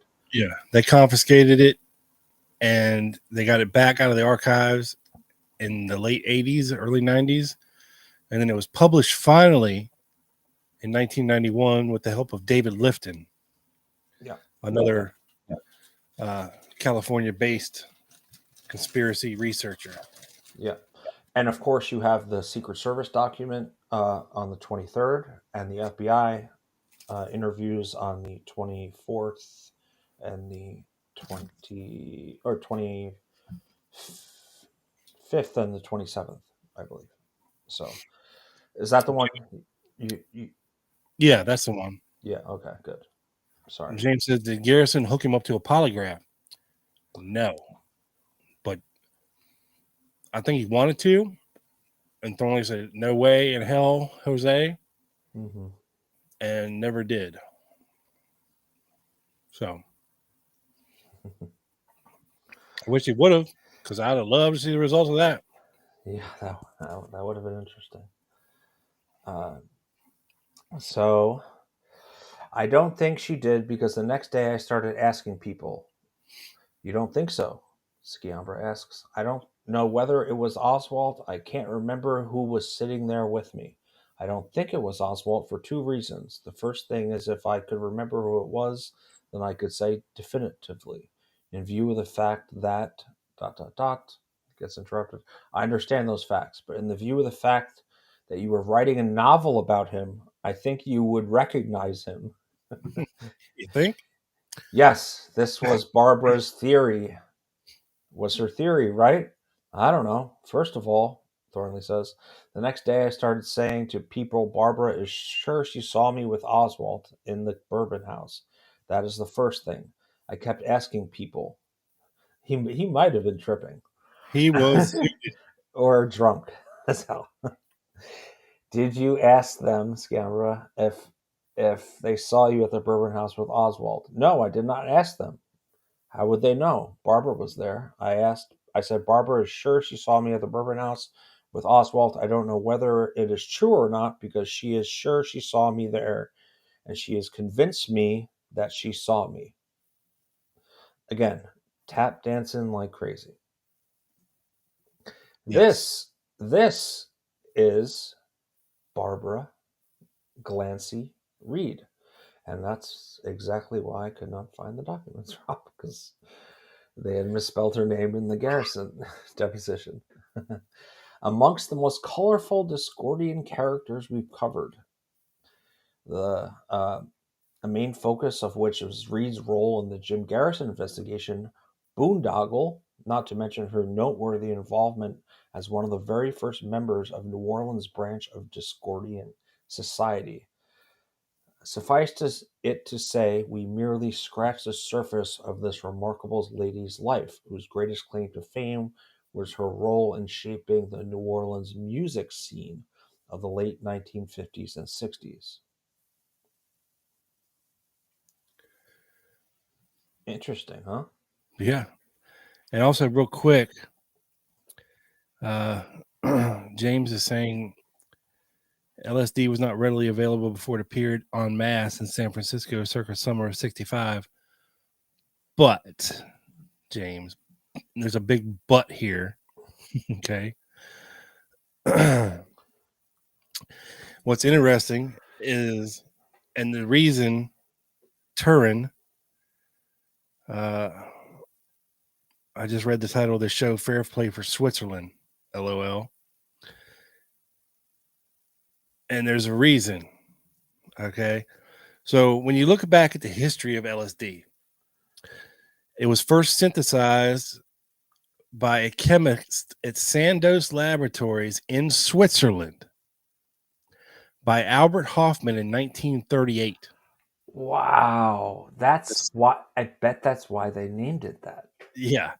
And this is the same year that Kerry Thornley was born, 1938. In 1943, Hoffman discovered LSD's potent psychedelic properties when he accidentally ingested the substance. In the 1950s and early 60s, LSD became widely studied in scientific and psychiatric circles for potential therapeutic uses, such as treating alcoholism and schizophrenia. Now, if everybody remembers the whole ordeal, the CIA had a ton of this shit. And oh, by the way, the CIA station in Itsugi had a ton of acid, LSD. That's true. From an earlier show that we found the documents on. And the whole thing that happened with shit, man, what was that guy's name that supposedly jumped out of the window, tripping balls? Was it Harry Olsen? The CIA dosed him. No, it wasn't Harry Olsen. Oh, I know who you're talking about. Somebody out there knows who we're talking about. Chat, help us out. Little help, chat. Yes, I do know who you're talking about. But this is why Kerry Thornley called it the Fair Play for Switzerland Committee. That makes a lot of sense. So if this guy had some kind of ties, Frank Olsen, there you go. Frank Olsen, not Harry Olsen. Yes. Yeah. That incident happened in the 50s. So if this part of this MK Ultra, if Thornley was part of the MK Ultra program and he didn't know it really, or maybe he did know it, and they were dosing this guy and giving him acid, it might explain some things about what he's doing in New Orleans in the beat scene there, why he's going to Mexico, why Oswald went to Mexico, why he moved to CIA Central after the assassination. It could answer a lot of questions. Yeah. So it wasn't like acid didn't exist before 1965. It definitely did. And the CIA definitely had a hold on it, and was experimenting with it on people with and without their knowledge. So, a screwball like Thornley would have been like perfect guy if they dosed him, and then he just fell in love with it. Pocketed some. Yeah, took some, or maybe he was dosed in that Sugi when he was there. Yeah, that's what I meant. Took some from Aksugi. Yeah. Or maybe Joe, his hookup was Slim Brooks, because here, so apparently after he came back to New Orleans, he was working for a short time at Foster Awning Company. He occupied, speaking of Slim Brooks, he occupied the same desk I did on the shift before mine. And the second day I was there, Slim left some notes with Japanese writing on the desk so that I would be sure and notice them. I turned to him and I said, "Hey, were you ever in Japan?" That is how Slim and I met. He didn't act at all surprised at my question. And it says Thornley received his Marine Corps discharge in October of 61, his last assignment at the U.S. Air Base in Atsugi, Japan. Kerry later suspected that Slim's notes referencing Japan were more than mere coincidence, and that Slim had been working covertly as his handler. And elsewhere in his Oswald book, Kerry wrote, Slim was a down-and-out lumpen prole, a seaman who was in dry dock with a case of tuberculosis. Greg Hill says he was a cat burglar who could climb up walls like a human fly. Basically, I think he functioned as an errand boy for Gary Kirstein. I believe that Gary Kirstein, or whatever his real name was, probably served in naval intelligence during World War II and continued to perform freelance dirty work and small-time surveillance assignments for them after he got out. People ask me why naval intelligence would have a Nazi working for them. For the same reason the CIA has Nazis working for them in the third world. So maybe, just maybe, Joe, this cat was dosing or supplying it to Thornley via the CIA. If this is a cat burglar who could climb walls like a fucking human fly, Spider-Man. And he was a burglar, I mean, Wow. I don't know. Yeah, it's possible. I mean, what better place to do those? And Trey says, I know there are stories about acid parties at Tulane around that time. Interesting. All right, let me continue here with this deposition. We go from Barbara Reed. Have you ever seen Jack Martin? Doesn't ring a bell. How about Carlos Quiroga? Interesting people he's asking about here. No. Guy Johnson? No. I don't know his name. They asked him about something. I think it was Martin McAuliffe. Dr. Martin McAuliffe. It sounded like that. Have you ever heard of the Friends of Democratic Cuba? No. Would it refresh your memory if I told you that Martin McAuliffe was president of Friends of Democratic Cuba? No, not at all. He was an incorporator with Guy Bannister. I got the idea. So he admits to knowing McAuliffe, but doesn't know about the Friends of Democratic Cuba, which we have touched on in previous shows, right? Mm-hmm. I got the idea that McAuliffe was some kind of left-winger because he objected so strongly to the idle warrior and these half-baked political ideas, he said. How many times did you see him? I saw him a lot of times, 10 or 12 times, and we argued about this. And then one day, about a year or 6 months later, I saw him again across the way, and he said hi, and I said, that is Martin McAuliffe.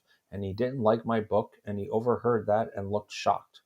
During the times you saw McAuliffe, you were not aware that he was the president of the Friends of Democratic Cuba. Was that organization a left or right wing? Thornley asks. And this says answer, but I'm not sure if it was a question or an answer here. It was a CIA front used to purchase trucks and other things immediately before the Bay of Pigs. Right. Now, what that is talking about is, of course, this was the Friends of Democratic Cuba was incorporated by Guy Bannister and associates of Guy Bannister, like Guy Johnson, this Martin McAuliffe guy. And they were definitely right wing. And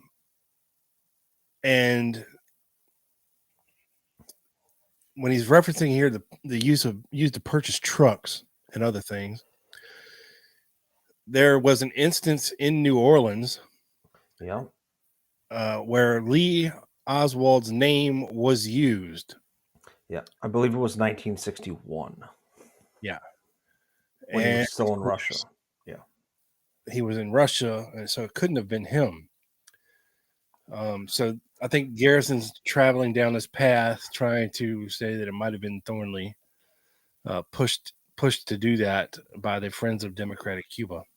Right. And it is weird that he saw him a lot of times, Thornley says, 10 or 12. Yeah, that's a lot. But he's also dancing around the fact that he didn't know Guy Bannister. Right.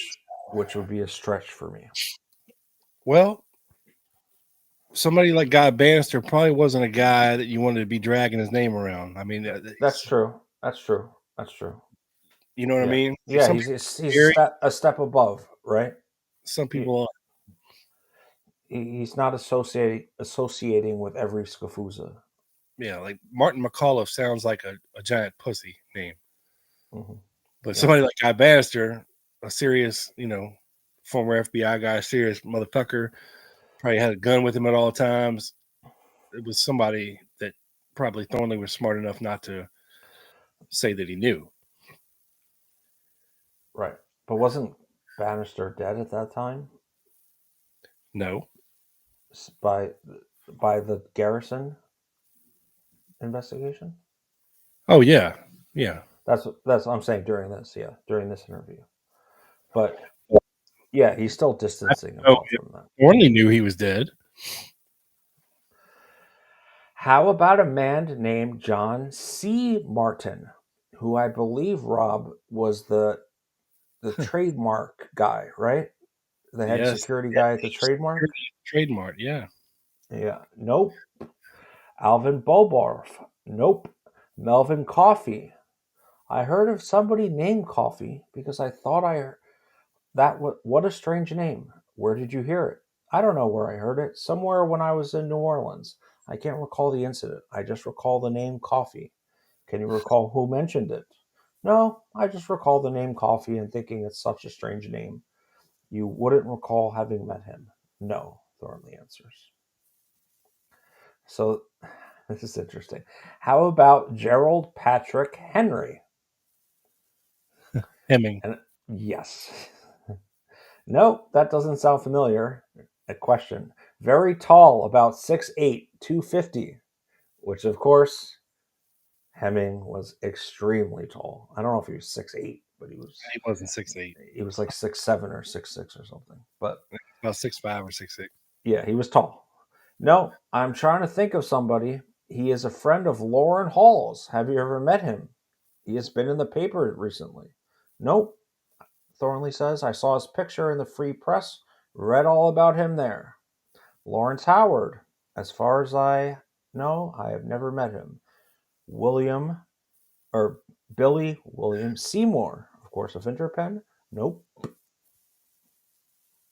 Are you sure that you never saw Lee Harvey Oswald in New Orleans in 1963? For a while, you seemed to be on the fence. No, the only time I ever thought I did was when Barbara Reed was so sure about it, and I became convinced. But I am sure I did not see Oswald and recognize him in New Orleans in 1963.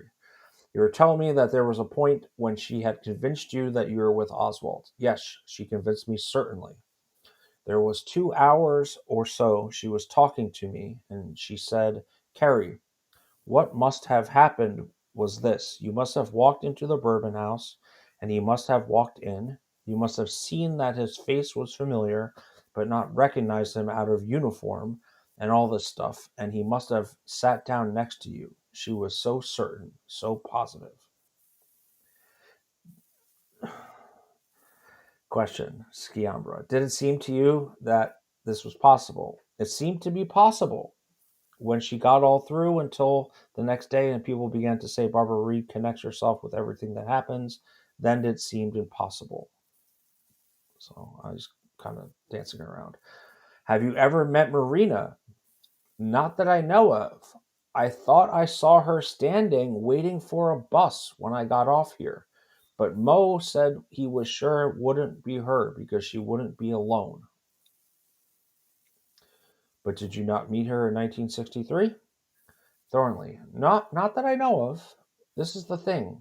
The French Quarter is such a small place. You see each other even though there are a lot of people, and you pass somebody on the street and you not recognize them. Of course, I would not have recognized her then because I would not have known who she was.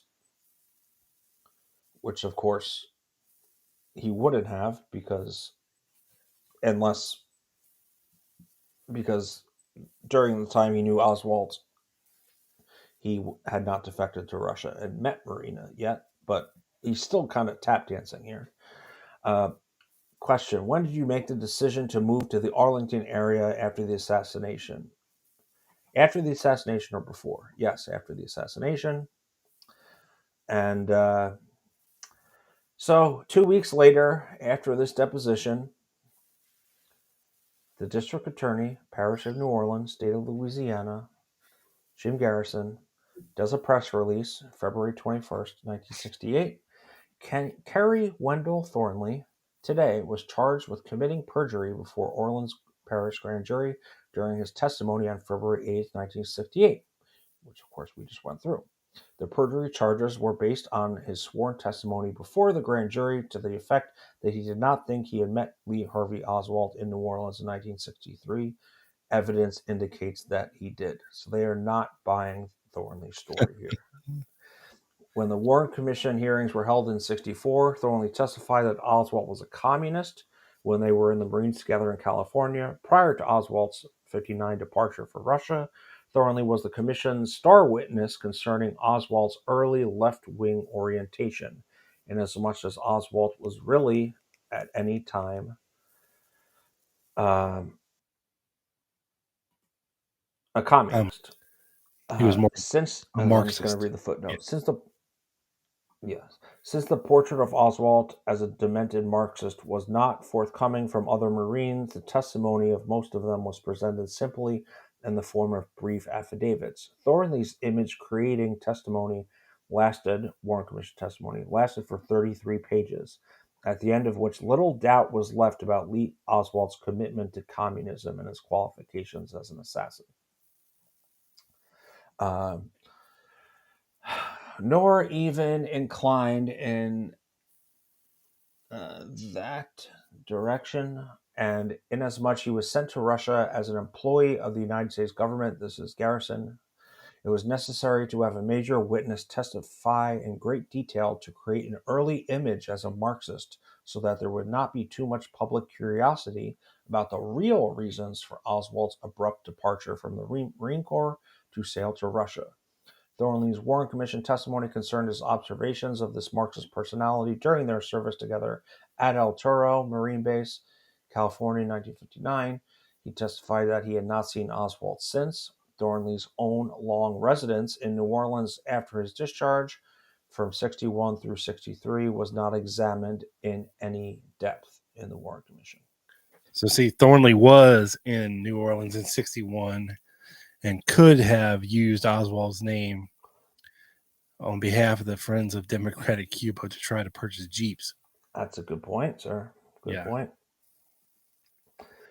Nor was there any hint, Garrison continues, in Thornley's Warren Commission testimony that he had any connection in New Orleans with individuals or organizations engaged in anti-Castro activity. Least of all, was there any hint that he was connected here with persons who were connected with Lee Oswald, persons who played active roles and created the picture of Oswald as still being a communist in 1963, shortly before the assassination. Nor was there any indication of his having met, following his discharge from the Marines, one of the men presently under a charge related to the assassination.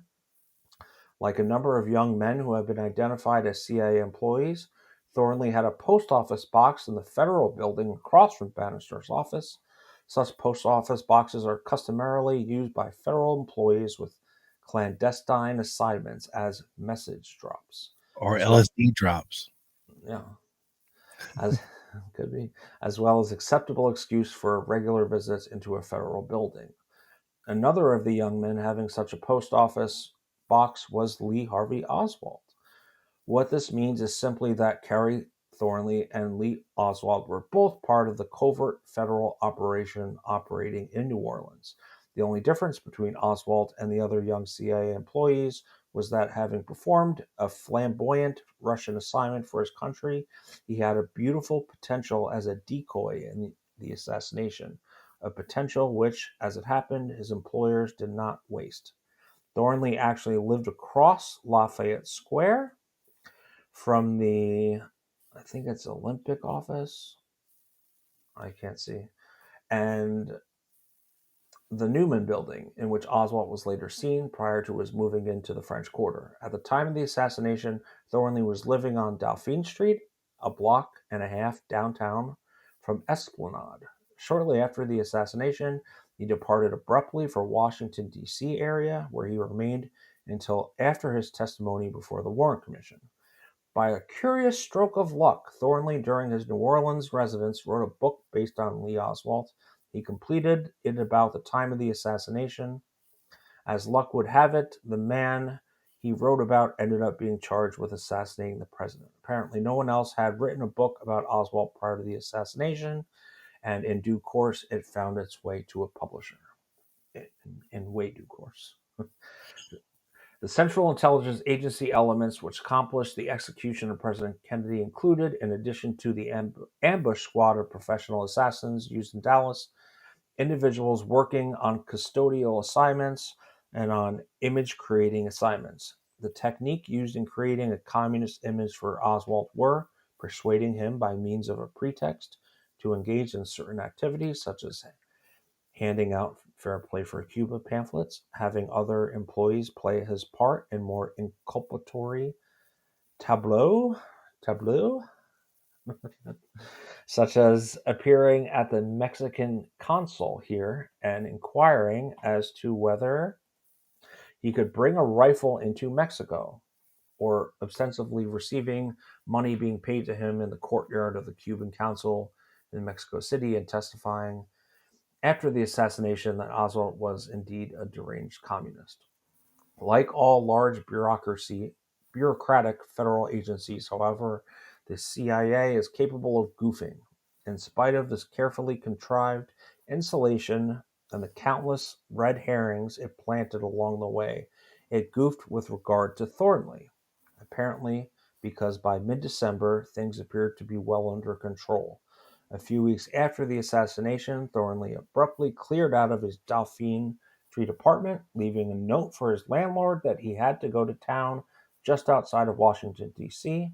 Thornley remained on ice, or on the lam, as the La Cosa Nostra calls it, in Arlington, Virginia, until it came time for him to testify that Oswald had been a communist, way back for him to testify or in their Marine days. Ordinarily, the connections to our one government agency specializing in assassination are more carefully concealed. However, by December 13th, 1964, the Warren Commission had been selected. I wonder if that's a typo, 63, with the reassuring presence of Allen Dulles, the former head of the CIA. When spring of 1964 arrived and the time came for his word picture of Oswald, Thornley testified not only that he had been a Marxist, but that he had a persecution complex, was emotionally unstable, and wanted a place in history. Inasmuch as the defendant had already safely been executed, the standard fate of the decoy in professional assassinations, these words now become part of the official picture of Lee Oswald, and his years as a CIA employee were buried with him. In such a fashion, with key witnesses produced to attest to the needed fictions at crucial points did the Warren Commission turn day into night, up into down, and achieve a harmonious continuity of this tableau, Jesus Christ, produced by the architects of President Kennedy's assassination.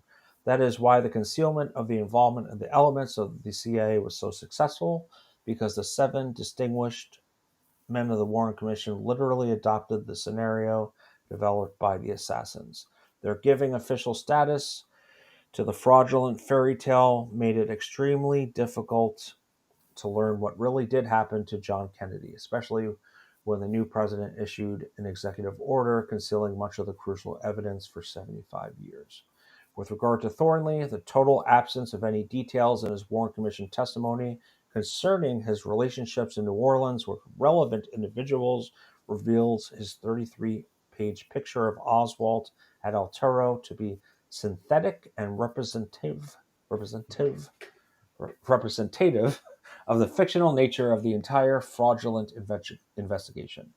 When the time comes that it is desired to determine when we cease to live in a free society, it will be found that the change occurred on November 22nd, 1963, the day the credibility gap began. So, that same day that this press release I just read, horribly, by Garrison, was released, of course, you have FBI New Orleans sending an urgent teletype to Director Hoover. New Orleans State's item, Red Flash Edition, February 21 instant, reported that DA Jim Garrison indicted freelance writer Kerry Thornley, once a Marine Corps buddy of Lee Harvey Oswald today, in connection with his testimony. February 8th, before the New Orleans Parish Grand Jury testimony in its Kennedy assassination probe. The article reported that Thornley was accused of lying before the grand jury when he testified that he had not been with Oswald in New Orleans in September in 1963. And again, Oswald is unemployed in September of 1963. So, and in New Orleans. So, he was doing something. The article stated the charge details the testimony of Thornley and the questions by D.A. Garrison. According to the article, Thornley denied meeting with Oswald, and in reply to Garrison's questions, Thornley said he had been told by Barbara Reed, a French Quarter resident, that he had been seen with Oswald that September in the Bourbon House restaurant. Thornley told the grand jury he was sure he had not met with Oswald, despite Miss Reed's statements. The charge says that Thornley knew his testimony was false and untrue. The article further stated that Thornley has said before he left New Orleans in September 60, I think it says 7, but we know he left in 63, at least for a little while. He furnished Garrison an affidavit concerning Oswald and his relationship with him at the Marine Corps base at El Toro. The New Orleans State's item, final edition, reported that in response to the perjury charge, Thornley said there is either a conspiracy afoot to frame me by someone with a large amount of money, or the grand jury was misled by an overwhelming amount of circumstantial coincidences. Many witnesses, Thornley declared, apparently deliberately lied in testifying that they saw him with Oswald in restaurants and other places. So, yeah, James says Garrison is taking some leaps here. I agree. I mean, that subpoena was rather long. All he really needed to say is, look, based upon we have eyewitness testimony that he met with Oswald, we're going to charge him with perjury. The rest of it is a bunch of questionable hook'em. Yeah, a little exaggeration. Yeah, I agree. Yeah, a little exaggeration there. Which Garrison, truthfully did do in many instances, right? His case short and sweet and said, based upon eyewitness testimony, we come to the belief that he lied to the grand jury, therefore we're charging him with perjury. Blah blah blah. But again, after his grand jury testimony, he never came back to New Orleans, at least while Jim Garrison was district attorney, and then Harry Connick Sr. threw out the subpoena once he became district attorney. Yep. Yep. Which And, brings us to Okay. Kerry Thornley's later life, if you will. Excuse me. Because, of course, he did live for another 30 years after the Garrison investigation. And Good night, Double B. We'll see you soon. We're almost done. Yes, good night, sir. You'll watch us as you fall asleep on your TV, as you do. See, oh yeah, be watching the rest on TV. See, I didn't even see that part before I said it. I know the Double B. Sorry, pray continue, sir. So, later in life, Thornley played the line on the narrative that he was somehow involved in the assassination very tightly, while not blatantly coming out and saying this is what happened. He speculated a lot, including this, Joe, that in conversations with Slim Brooks and Gary Kirstein, that they might have been recorded, his conversations with them, and a tape that could later be used to set him up as a fall guy. Kerry later grew to suspect that the true identity of Slim was that of Jerry Milton Brooks, who journalist J. Harry Jones Jr. described as a 38-year-old enigma who emerged from the fringe of the East St. Louis underworld to spy on communists for the Minutemen, then spy on the Minutemen for the FBI and the U.S. Treasury Department. According to an FBI memo dated October 30th, 1973, Jerry Brooks had been found not guilty in an extortion case in November of 1957 in Illinois and had been placed on probation. The Springfield division of the FBI. Now, again, remember that before Guy Bannister resigned from the FBI, he was special agent in charge of Chicago, Illinois. Yes. So the FBI advised that Brooks was considered, quote, a nut who related fantastic stories, which led people in the USA's office to consider him mentally unbalanced. And on April 1st, 1966 and April 4th, 1966, Brooks contacted Special Agent George Arnett of the Kansas City Division and made outlandish claims such as Earl Warren and Vice President Humphrey were both communists, and also that Bobby Kennedy killed Marilyn Monroe. So there's an early theory. Special Agent Arnett stated that Brooks, whom he had known for several years, appeared extremely nervous and emotionally upset, and even described himself as a nut and a kook. Thornley's French Quarter friend Grace Zabriskie remembered Slim thusly. So Slim is not merely a figment of Thornley's imagination, folks. She says, I met Slim several times, didn't really feel that I knew him. All the things Kerry writes about Slim don't tally with anything I was privy to in him. All I ever saw was the laconic sort of country effect that he cultivated. I think I may have heard about Brother-in-Law, which is Gary Kirstein, a.k.a. E. Howard Hunt, back then, but it's only possible I heard about him later in letters from Kerry. Though, it's also a fact that the mention of Brother-in-Law gives me a dark feeling, the kind it's hard to imagine I got by without ever setting eyes on him. But not only was Slim a man of intrigue and seemingly shady talents, he was also one of the original members of the New Orleans branch of the Dischordian Society, known by his Pope name of, quote, the Keeper of the Submarine Keys. So that ties in you know, when we go back and look at The map, right? glorious map. Yeah. Yeah. Slim's singular contribution to Discordian lore, or at least his only contribution that we're aware of, is exhibited in the form of Facetious Harbor map, right, which we've seen. And that can be found in the Discordian archives.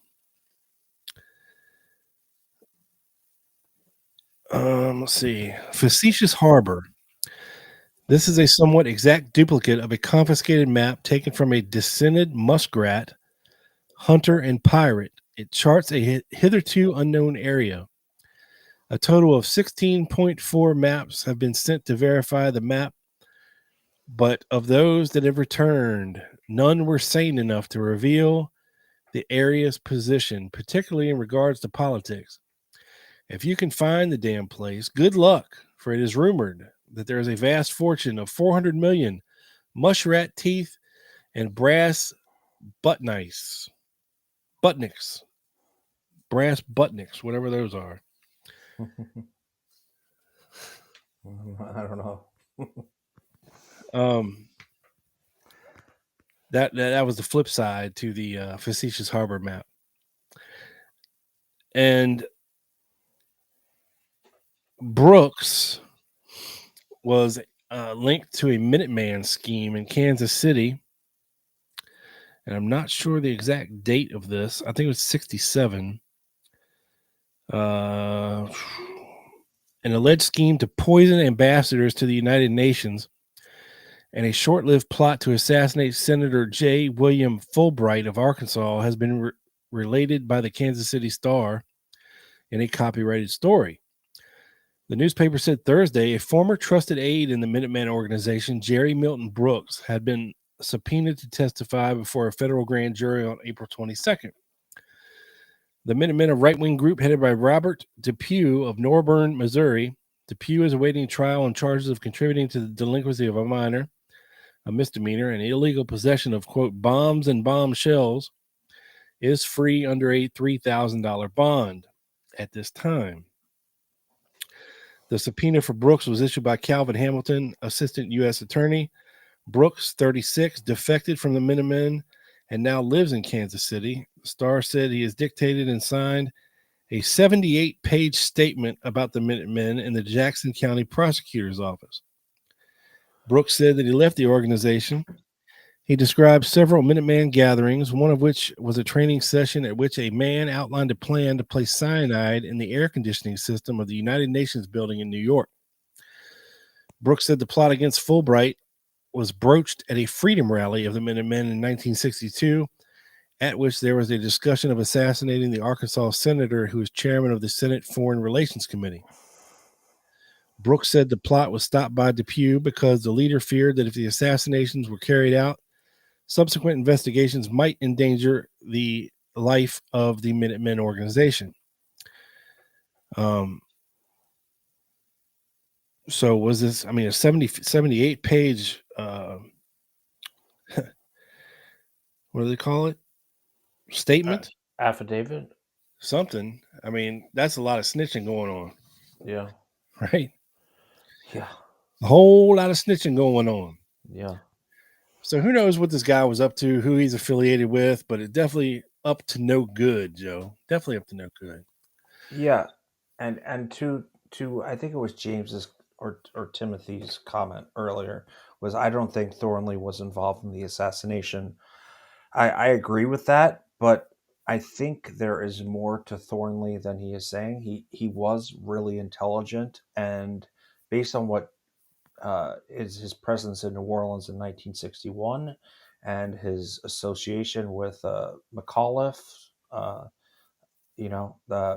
the president of the Friends of Democratic Cuba, and using Oswald's name, who of course he would have known by then, right? Right? They had. He would have thought it funny to use Oswald's name because he knew he had defected. He knew he was a weirdo, a Marxist, and he knew he had defected to Russia. And from New Orleans.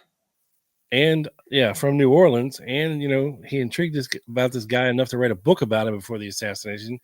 I think Thornley would have thought it very funny to use his name for these weird purposes. But as we like to do, Joe, when concerned about some of these characters, let's hear from Kerry Thornley himself. Okay. And you be the judge of this guy. This is, of course, from the early 90s. I believe Sandra London did a series of interviews with this guy later in life. 92. So, yeah. I happen to have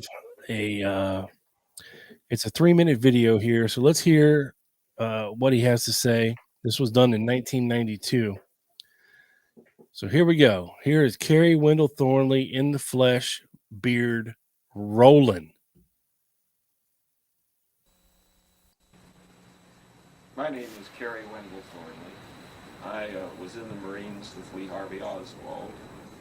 I'm quoted 4 times in the Warren Report to help establish motivation for Oswald's otherwise inexplicable alleged act. I was prosecuted, or the attempt was made to prosecute me by Jim Garrison when he investigated the Kennedy assassination as the district attorney of Orleans Parish in 1968. In 1965, mulling over a lot of strange coincidences, or what I at first thought were coincidences that Jim Garrison brought up, connecting me with his assassination conspiracy, I came to the conclusion that in fact I was involved in a plot to commit murder, to assassinate John F. Kennedy in the early 60s between the Bay of Pigs invasion and the Kennedy assassination itself. It took the form of some conversations with 2 other individuals. One of these men was named Slim Brooks. I believe he was Jerry Milton Brooks, who was head of the Anti-Communist League of the Caribbean and who worked for Guy Bannister, who was the coordinator of anti-Castro activities in New Orleans. I believe the other man may have been Edward Howard Hunt, the Watergate burglar. I met these guys right around the time of the Bay of Pigs invasion. I met Slim just before on a job. I was a telephone solicitor. I was working at the Foster Awning Company in New Orleans. Slim befriended me and showed me around the French Quarter and showed me where all the places in town to get the best bargains were and this and that. And eventually, about 2 weeks after the Bay of Pigs invasion occurred, which it occurred on my 23rd birthday, incidentally, April 17th, 1961. About 2 weeks later, he introduced me to a man he said was his brother-in-law. This guy was bald-headed. In that respect, he did not look like Hunt at that time. In every other respect, he did. He usually wore a white shirt and slacks. And he claimed that he was from a Midwestern German-American Bund family and that he'd been a Nazi all his life. He claimed he had served with naval intelligence on Guam during World War II. He further claimed that his name was Gary Kirsten, Kirstein, if I remember correctly. Gary was introduced to me as someone who didn't like Kennedy either by Slim. And when that happened, Gary extended his hand and said, yes, he said, I think John F. Kennedy's a menace to this country and that he ought to be assassinated. And I said, I agree, and we shook hands. And Slim said, oh, goody, I was the catalyst. And later on, when I was talking to Slim alone, and I said, Slim, why didn't you tell me that this brother-in-law that you've been telling me about, that you just introduced me to, was also anti-Kennedy, as I was at the time. And Slim said, my name's Slim, not Scrooge. I didn't want to spoil the surprise.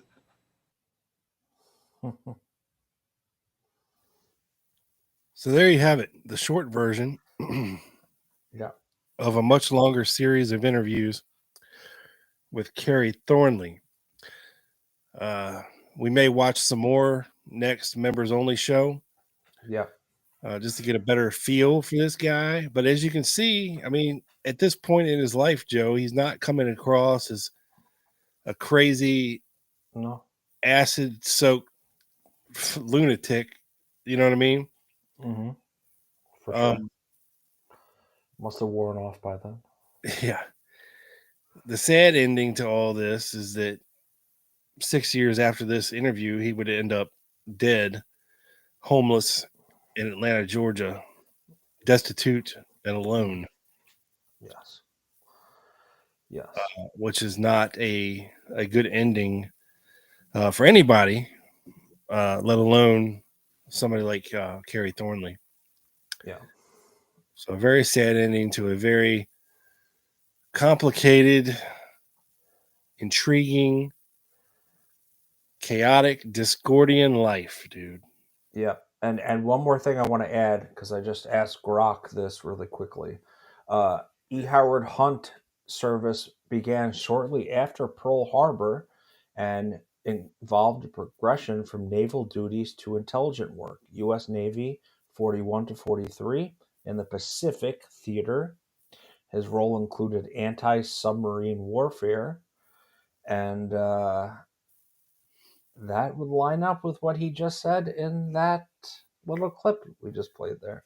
Yeah. Aside from being bald at the time, which of course could have been a disguise. Right, of course. I don't think he met him that often. But it lines up. So who knows? Who knows? But Kerry Thornley, fascinating character. Definitely more involved with Oswald or using the Oswald name than I think he let on in his Garrison grand jury testimony. Don't think he was involved in the assassination, but still, that's kind of my... But later in life, he was convinced that he was involved unwittingly somehow. Right. Which is still not clear. But, it's just, that's the crazy, crazy life of Kerry Wendell Thornley. And I would highly recommend, like I said, there's 2 links below in the description for his books. And also head to Amazon, search up Kerry Thornley, and you'll quickly find Adam Go Rightly's book, books, The Prankster and the Conspiracy, which is all about Kerry Wendell Thornley and Oswald.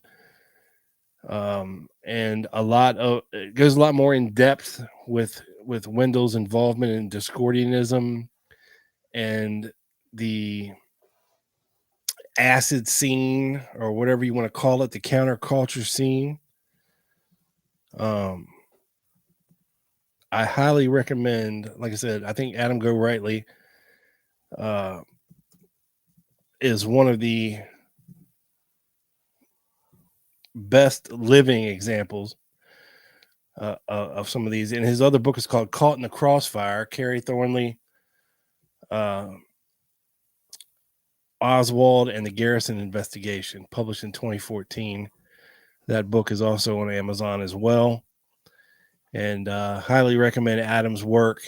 It's fantastic. I've had him on the show, and I wish I could remember the exact episode numbers that you can go back, but just go back and look for them. They're there. Just Google it. You'll find it. Yeah. With that being said, Joe, grab the damn dog, or try to. I'm going to have to physically do it.